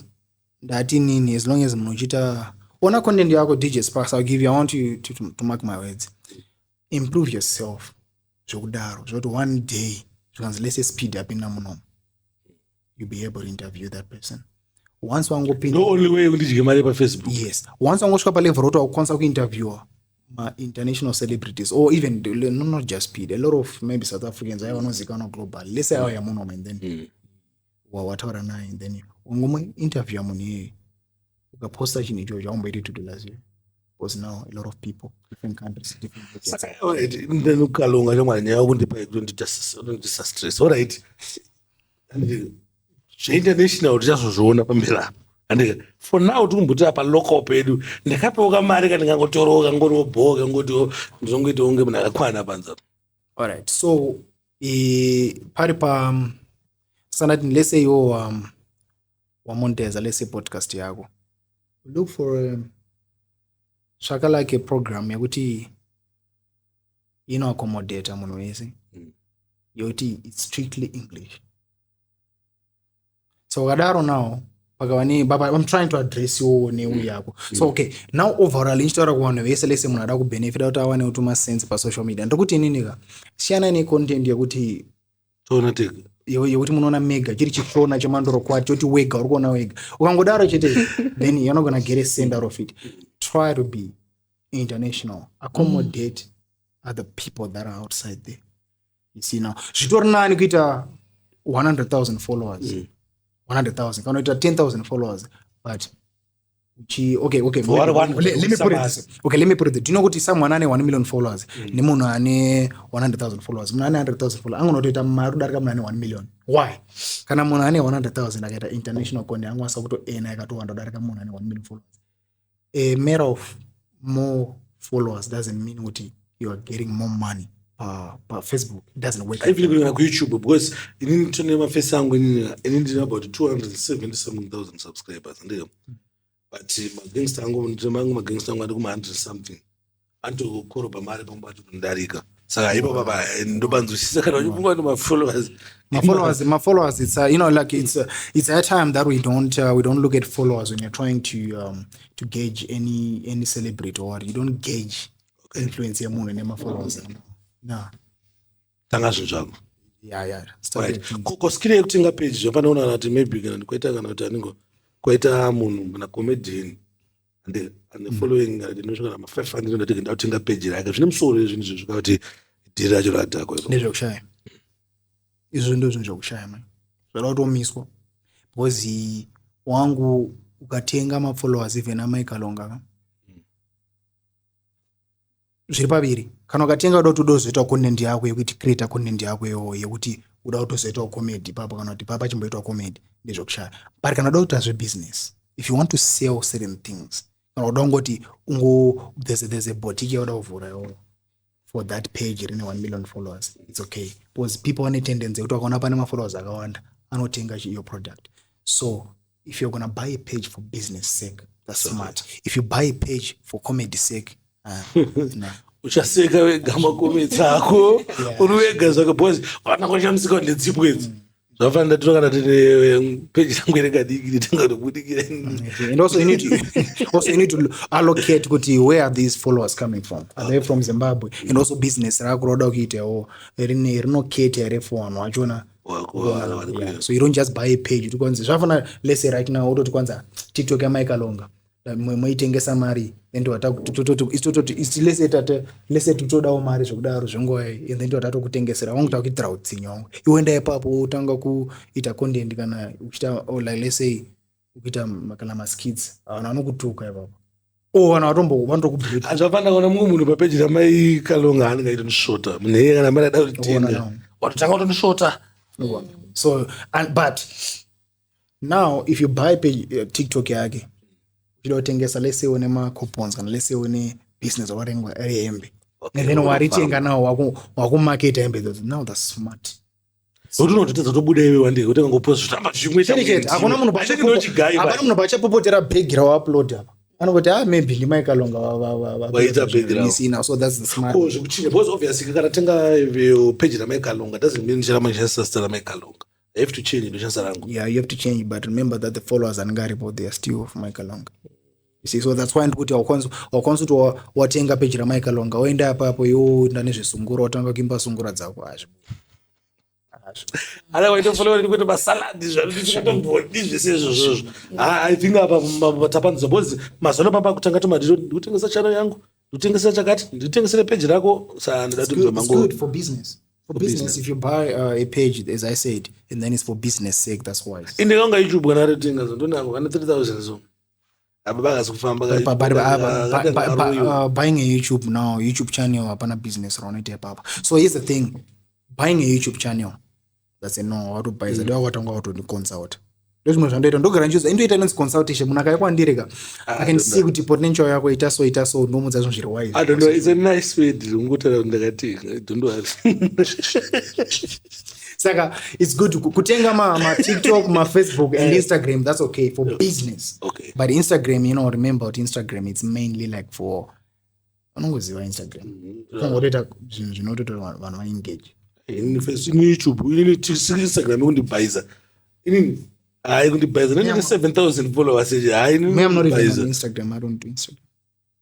Make a longer. It is Instagram. Instagram. It is mjikumbi and TikTok. Pakukura kwa. Instagram inonetsa kukura. But kana wangu nituma followers twako.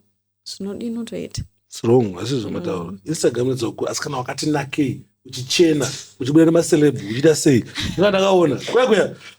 Kalonga atikunyeperana. Kana wakashata uri musikana anobudira zvasikana sadapinde kwedu zvitoro survive kuti akashata but uri musikana wakashata usurvive kuInstagram unofana ngone mari kana wakashata wobva ati uchidivhaira kuti pa pressure mujana so chikuona una mkomaja chikuona uri kuchichi unoona nokuita zvinhu bozi nini ndakaitsogara pasi ndakafunga kuti ndakawatadzire vanhu vari ku Instagram. That's what it is. And you want to make your fan go but follow ana kunonetsa kwekwe. Ungaita say iwe platform here in a business kana kuti ndengo faida. So here's the thing. Facebook and Instagram is the same thing. That's under Meta. Zuckerberg owned. So Facebook ndo kuti lese ukaposta chinje business. Kwanza kuna ma clients mashuwa maybe about 5. And then the rest one was about 20 varukukuya vachikukumbira basa kuti mukoma sparks nomboro basa. And then ku Instagram ukaposta chinhu chako let's say wabooster ma ads pakabuda vanhu 20 vanhu 5 varikuya vachiti ndinoda kutenga chinhu for sure they are buying that. Ende munhu akatoya akakubvunza nezvokuti okay how can I buy this, aunotozorega unoti product rako rakadhakwa but you're gonna get quality clients ku Instagram. Okay. So Instagram is for business. But slayer, that's another thing. But if you really want to boost your business, I actually encourage people to boost my ads business.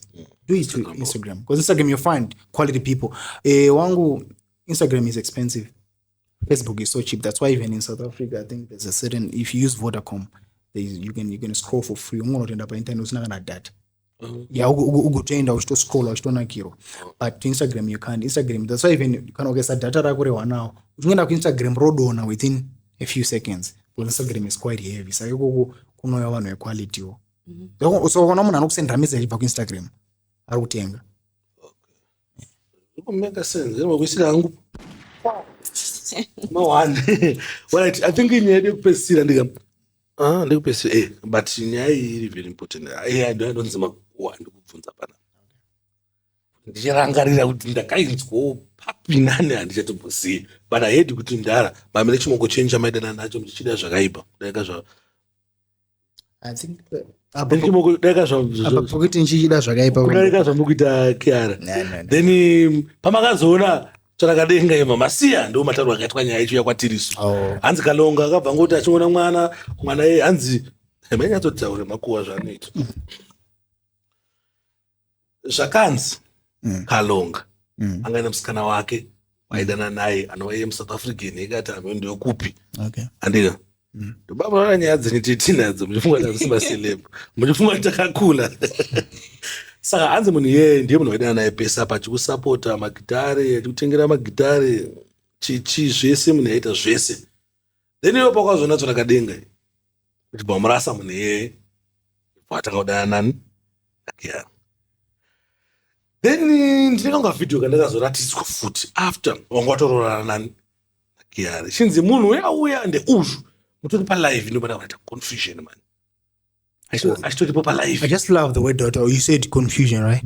Yeah. So if you got confused, it simply means zvese zvaungaonzwa zvese. That's fake stories. So here's the thing. Wait. Okay, iwe ndizanangurire Kalonga. Okay, let me brief you. Sorry mama. No, it's okay. So let me brief you. Here's the thing.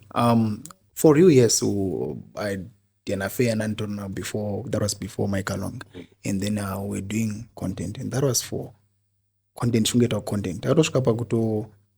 Like, but we never got married. Just also my points out kwanza hey ndiye kutengera magitara. No, that's not real.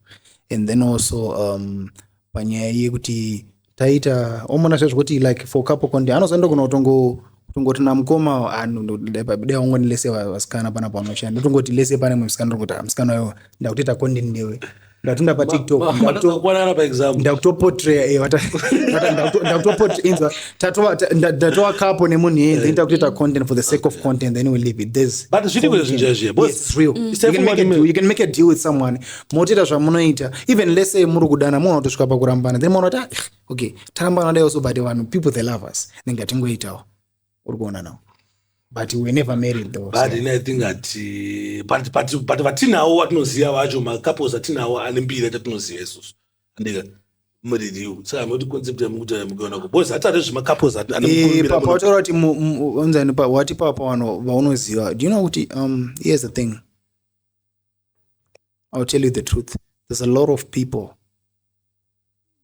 that appear to be real kwamuri muchitofunga kuti vano vari but ingori changosara iri ona tikuti azve panapa mimi hapana pandingafungira kuti pana bhaizwe atosara chita nemufanira wangu kuti hey pana bhaizwe ere baba maybe but tichifollowa totoenda kuna taiti kutofunga kuti pana patiri kubhaizwa totoenda nanyati tichifunga kuti pana patiri kubhaizwa imwe kapo ndeipinde musoro kana wilo imwe ndeipinde musoro makapo ariko pana munhu ariyo isati tiri kuti asina musoro totoya makapo zane musoro andika isati tingati kana kapo ine musoro Kalonga sadonitukisa vanhu panapa kuti kapo ineyazonzwisisikawo kuti kapo iri kubva apa iri kuenda bcause kana muri kapo andika hamufani ngoti tatidze mimi skiti chedu tofanira mboonawo mumwe musi makakula kana ngosangana nemi mutaundi toti mai Kalonga katoti Kalonga tosiya mai Kalonga kubatamisa zvo zvoratidza kuti zviri riwo zvo zvakadaro kwete ngoti kapo yekuti inongoonekwa pakamera chete patinopindawo munharaunda hatikuonei. So I'll tell you where the world is right now. Okay, let me put it this way. Isusu eduna mai Kalonga isusu I don't like using the word real, but katiti isusu we are. Yeah. So if we are, it means we are one. Isusu no zvatori and now shona mai saka ndikuti paripoint yandakuudza ndazama kuudza kuti usambozobvira wabeliever kutokuona vanhu so vari tu vachiita video vari tu wotofunga kuti kuna munhu toti vakatongoirana it's a deal.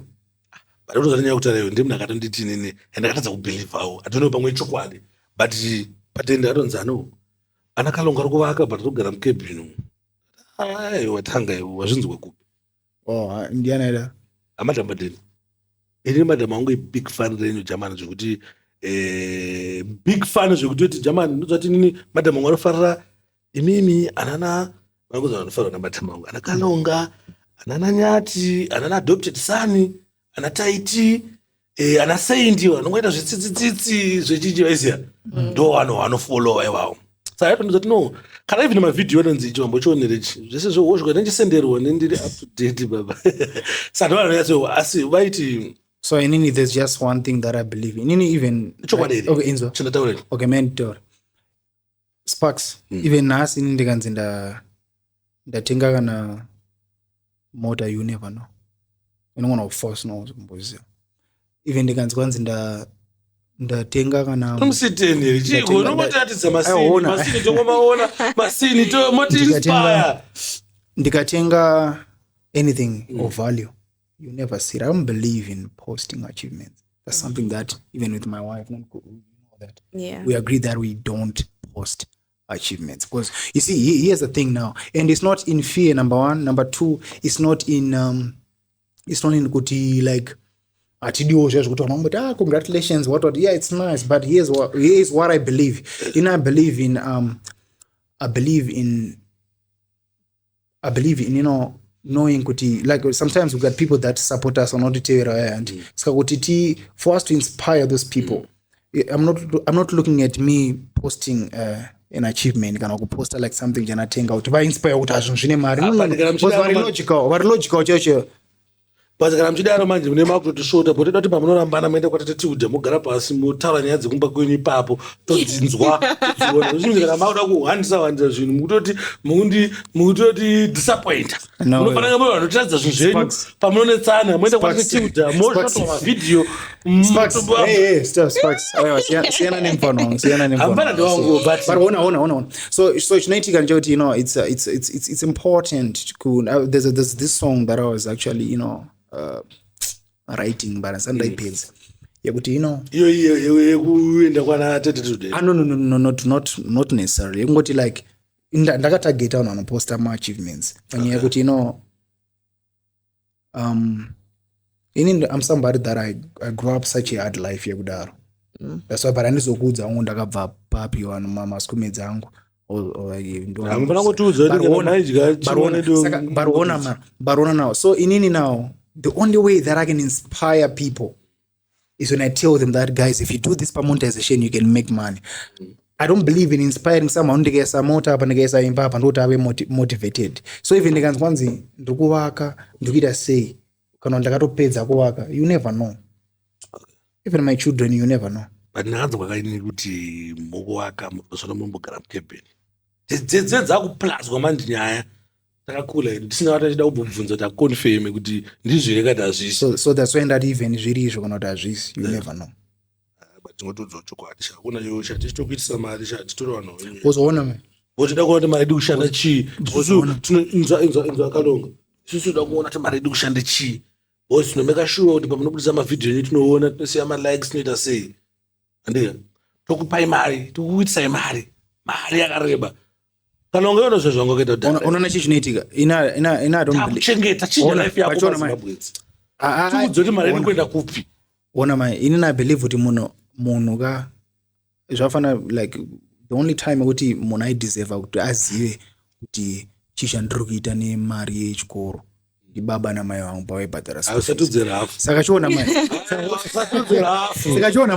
saka nawo saka ona nawo saka manje kuti nawo pakazoya munhu nawo kuti akangondondorwa pasocial media and then ndozoti munhu iye anodeserva kuti ndizo azozoti ndazotenga bhutsu ndazotenga saka mari yayo paakaseka nevideo skit rangu paakaronga kuti song panazobudisa zvamukalomnyaka paakazoiseva kana paakastreama song yangu ndakazotenga uyu Mbukana munyaka ya baba ona ka TikTok uza ndakarwa 3 zvamukene munyaka kuti mari yangu so the best inspiration that you can get from a person is their character. Is in character. Is not in material stuff. Is in character. Kuti like ntora nyadza kuti like the Bible says kuti like mafambiro atunoita how we live with bands Jesus and lived well with the people. So magaro anoita nevanhu kuti vanhu vashoma vari kuchemaniwa izvozvo ndozvo zvakanaka izvozvo. Okay. Kwete kuti kwanzi ndazobudisa munhu ndikabudisa mota panamba zvinoita kuti munhu aone but ndikaita a certain character right you to like for example me I'm open I'll be like inini ndinobelieve mukuteerera shoko raMwari mukuita zvinhu zvakanaka mutya Mwari such things and then yekuti hapana napo unondona one day ndichirwa nemunhu ndichi-exchange maizina even pasocial media you see now those zvokuti people should get inspiration from that, not getting an inspiration from a car that you're not even gonna get inside it. Ndauziva kuti munhu ukata mari unodya sei. Plus daddy wow. And then I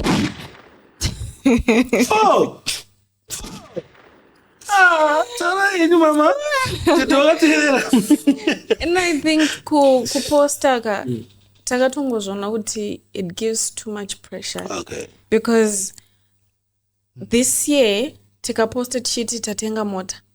After few months vamwe vakati vakapostawo zvavo, we will have to always update. Zvinopa too much pressure, too much stress. Vamwe vanotozopedzera kutanga kuita zvinhu zvisingaiti just because munozokupostawo apo naapo. Isusu even kunzi kana stand, vamwe vazhinji vanoti zvanana Kalonga vana stand. Zvakatengwa kudhara, but we never post. We never post. Even nyangwe tikatokudhara atiposti because we don't want pressure. Hatsuda kunzi imba yana Kalonga yazofana yana taiti kana kuti vanhu vakutanga kucompare and stuff like that. Isusu we don't like that. We don't like pressure.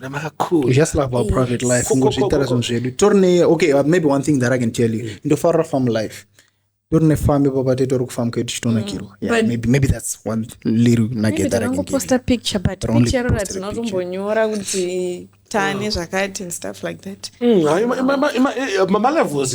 So inspiration, I'll repeat it again. Get inspiration from people that you follow, from their character. Okay. So follow a certain character. And but also, Kalonga ndikuti nini kana une character unge character taiona andika character iripo but akuzoti mwana character iyi panofunga kutenga mota anotengei, panofunga kutenga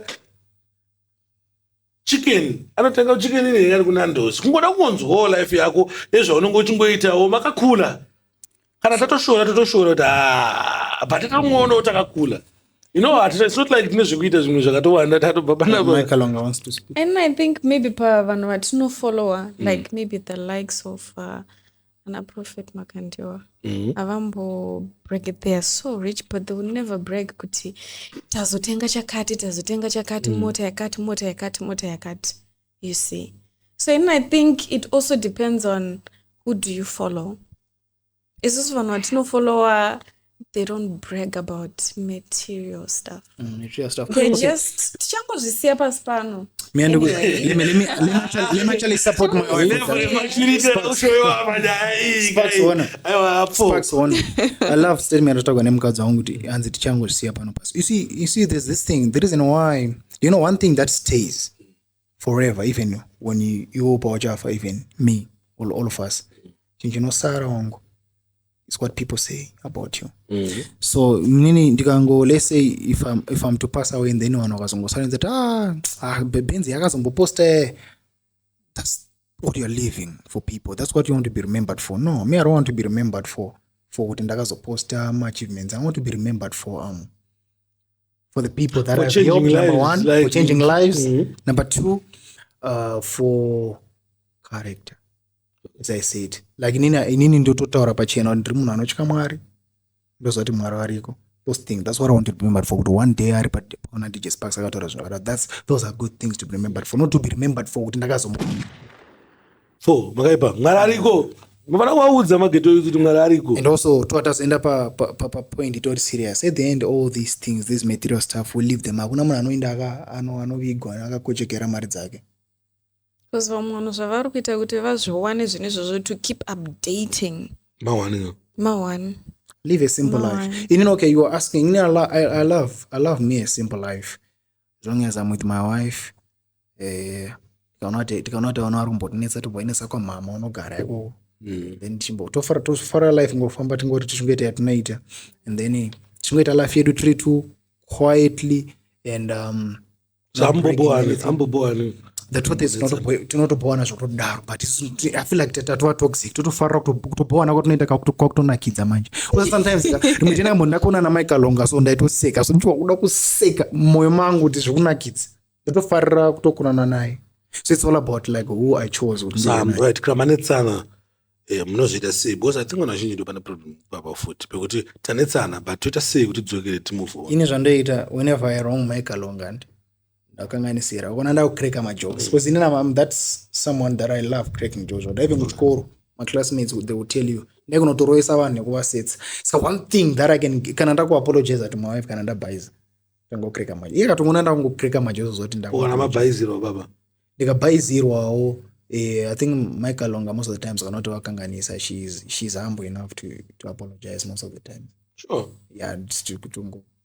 You make a mistake. Yeah, to say I'm sorry shouldn't be hard. Plus it's also tine ma mentors vanhu vamwari vanototi advise not to put our marriage paruzhinji. Our marriage is for him and me, not for the whole world, not for Zimbabwe. I'm explaining it pasori apa mama ndopati kunyanyobvunza kuti pasori munopagona here. Sometimes zvinombonetsa, you know pavanhu vechikadzi zvinombonetsa. Ndimondadzo kamera wambotesa nekamera wamboudza nenyaya vanhu vamwe vakadzi nyaya dzekuita nasori kamera iri ndeiyo mama chimbotaura ine vamwe wenyu. Of course sometimes kuti I'm sorry kunombonetsa because isusu vakadzi we always think kuti we're always right. Okay. But like I said, it depends kuti who do you listen to. Pavanhu vechikadzi vanodzidzisa. So sometimes ukanyatsoona kuti apa ndironga unofanira kuti I'm sorry. Okay. Sando Utokumbira. mutanga tofada yamchitoende life ichitofamba ndi. Because sometimes ndikatovaita zvandindavaita nditi ndikatovati I'm sorry most of the times vanobva vatopfawo kind you know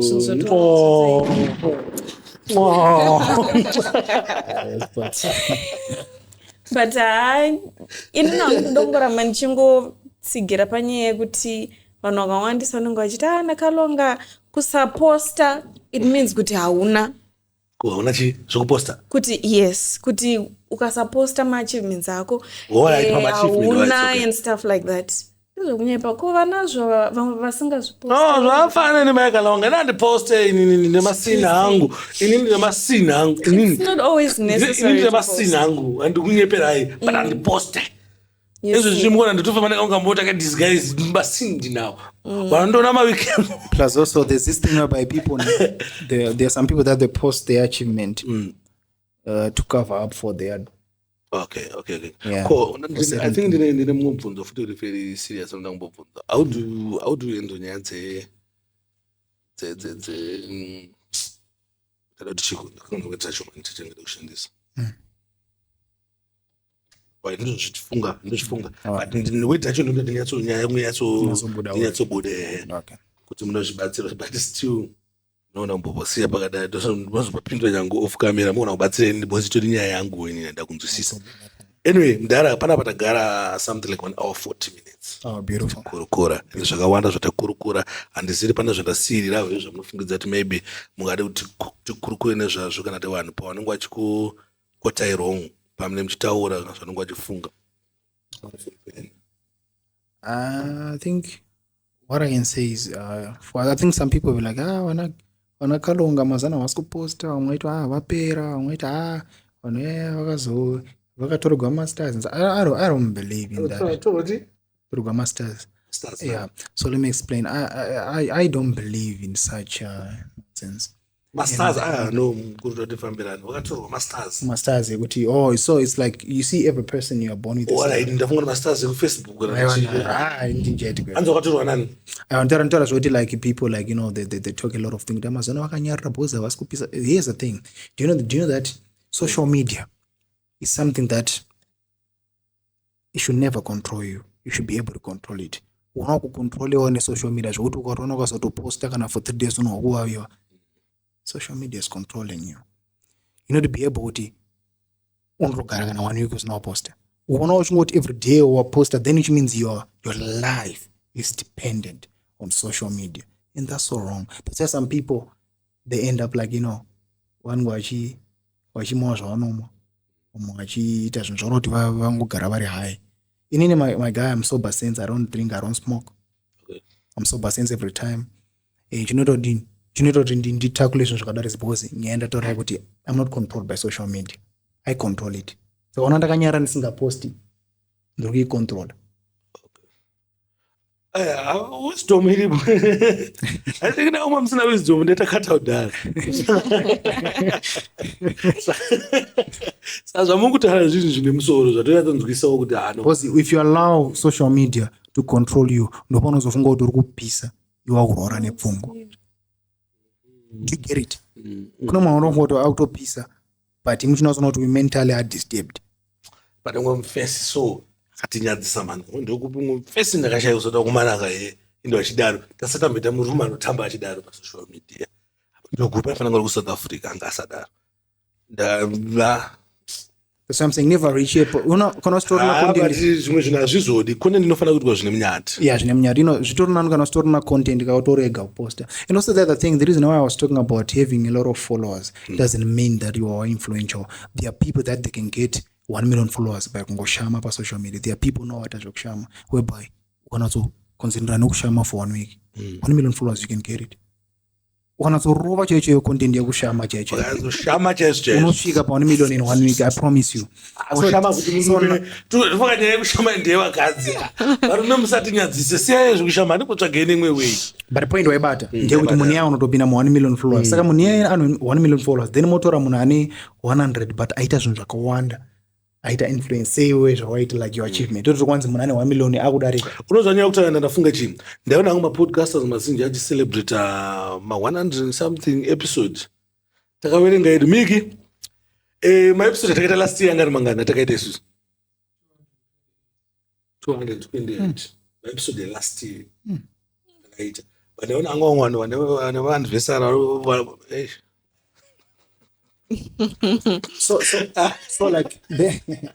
so like there's genuine hard work anongachita content kwayo and taure mazita there's genuine people wanoita content kwayo and then now they succeed zvakanaka zvinozoona vakuita content inonakidza variko but ikozoti vamwe they take certain shortcuts saka vanhu iyo chona kuti influence yavanenge vanayo nemunhu anenge agara wotaura nyaya dzekuti maita maepisodes akadaro munhu ari logical inini I respect munhu wototi ndikuona process yake yakurova zvinhu zvokuti munhu anoshanda nesimba nemapostera anoita saka now andingazomboti uri kukurwa nemunhu asvika mu 2 million followers iye achita zvinhu zvisizvo you see but kana munhu iye asvika mu 2 million achita zvinhu zvirizvo then that's good but there are certain shortcuts that when you do them now social media is controlling you unosarongwa nesocial media but family yaputsika. Madam, mashoko wamngaungodzo eZimbabwe anything chamunongango round up nacho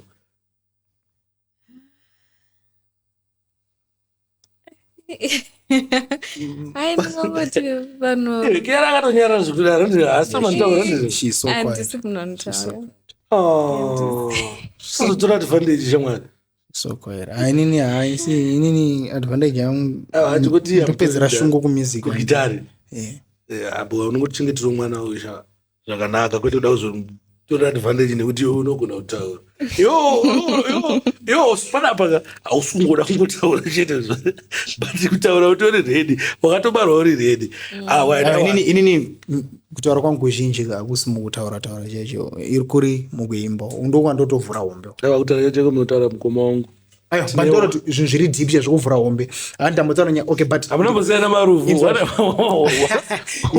iwe ndikakubvunza nditaura zvokutaura zvemali ndikakubvunza iwe ndikakuti ndiri munhu kana ukanitarisa ndiri munhu wedrama no asi ndatombonzwa drama thank you but drama rangu riri kumusic ndikutaura kuti ikoko ndokwandinomvhura hombe so I think isusu tofanira kumbotsvaga chimwe chekupedzisira drama bo tozopedza tati drama tirikutengera pana panoperera pana totsvaga chimwe chekuita kwatoshongorira exactly ndokwandopedzera so I talk a lot in music than I talk lively. aiwa thank you very much inini hangu ndiri mashoko anangokudzai musati tayavhara I think ndo mashoko anga kupedzisira akukudzai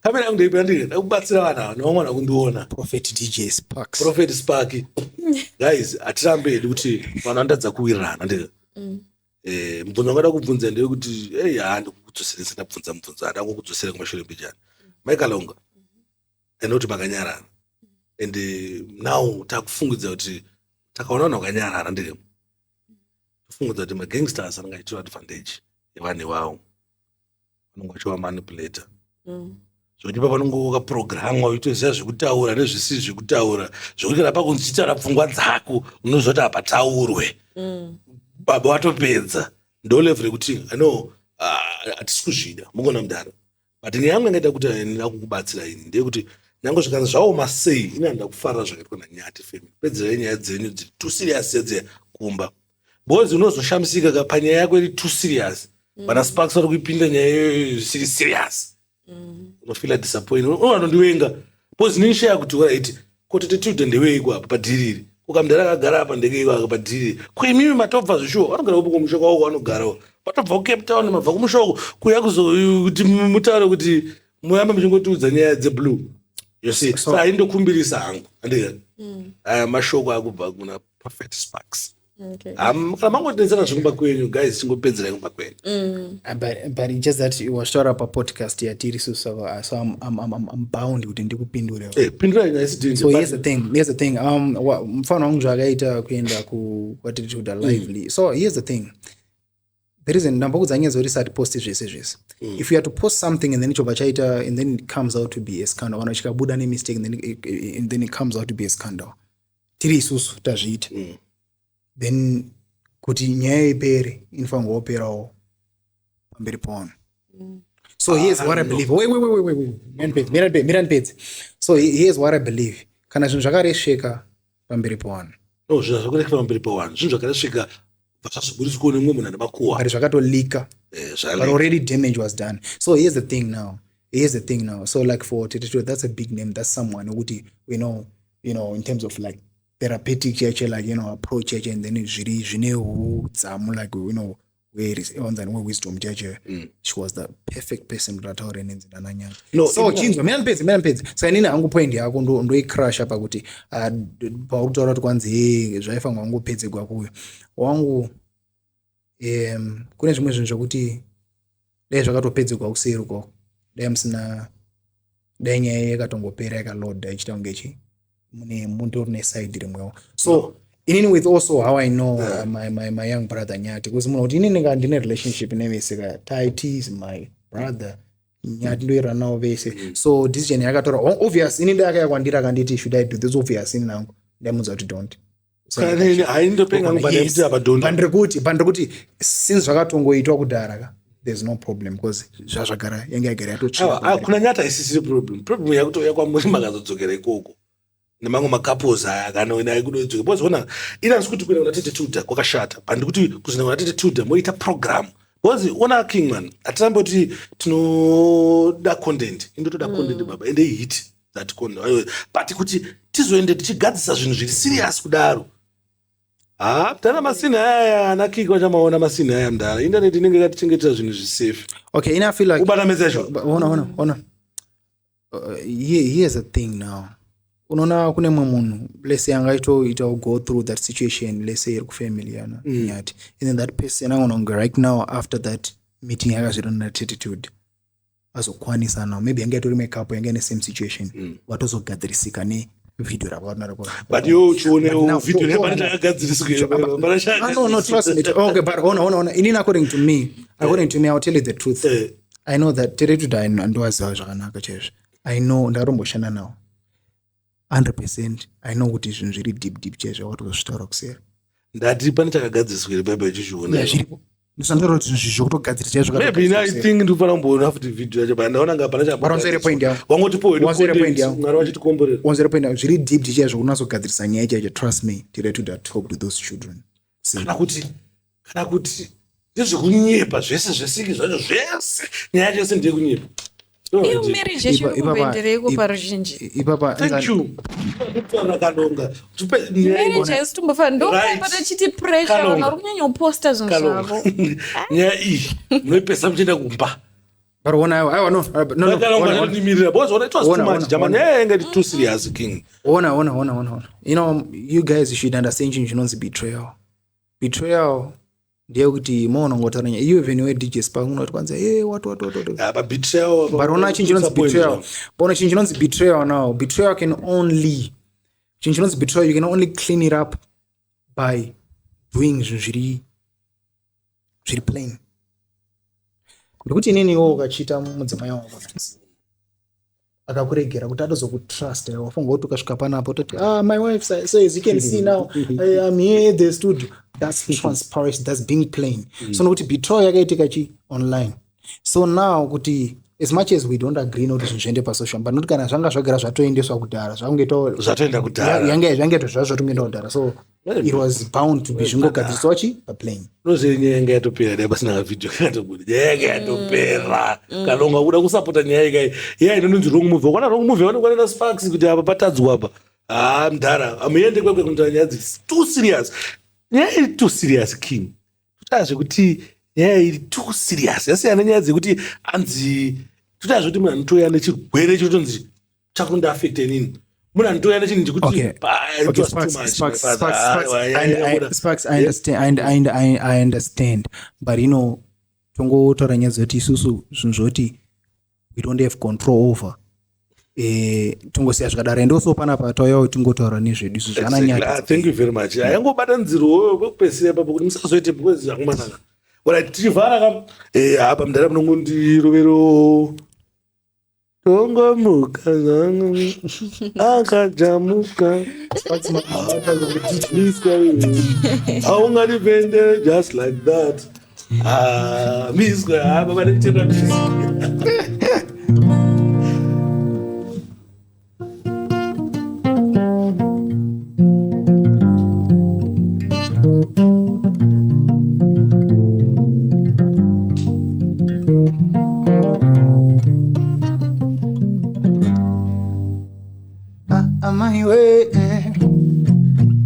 zviri nani kupikira amaiwe.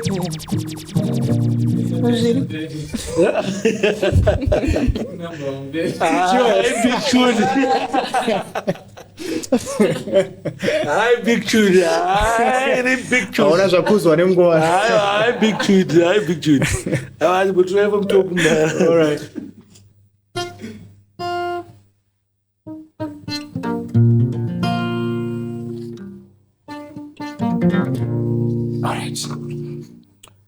Maiwe zviri nani kupikira amaiwe. Zviri nani kupikira amaiwe. Zvinondodini maiwe. Zviri nani kupikira. Angatonganidza ama nanamaide vanga vatosonesa madhirizi yero rasquad bakuzozama kufonera mukwasha foni yakadaira hakuna kuzonera munyai foni yakadaira hakuna vana baba vanga vopopota rudo rwakazo zvamungalo munyaka ende wakamupisa uchiti pachabaka faya. Rudo rwakazongo zvamungalo munyaka ende wakamupisa uchiti pachabaka faya. Wakamugura kunorira kumugobora seroambira asi unonzo seiko kwakurikoko unoremedza seiko kwakurikoko nezvivimbiso zvose zvawakamupa wongomuka zvako wakachamuka. Iwe miswa iwe haungatifendere just like that again. Asi unonzo seiko kwakurikoko unorimedza seiko kwakurikoko nezvivimbiso zvose zvawakamupa wongomuka zvako wakachamuka. Miswa iwe haungatifendere just like that. Miswa iwe haungatifendere just like that. Zongo zvamungalo munyaka ende wakamupisa uchiti pachabaka faya apo rudo rwakazongo zvamungalo munyaka ende wakamupisa uchiti pachabaka faya.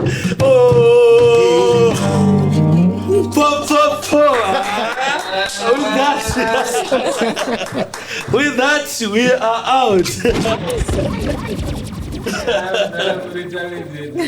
Thank you.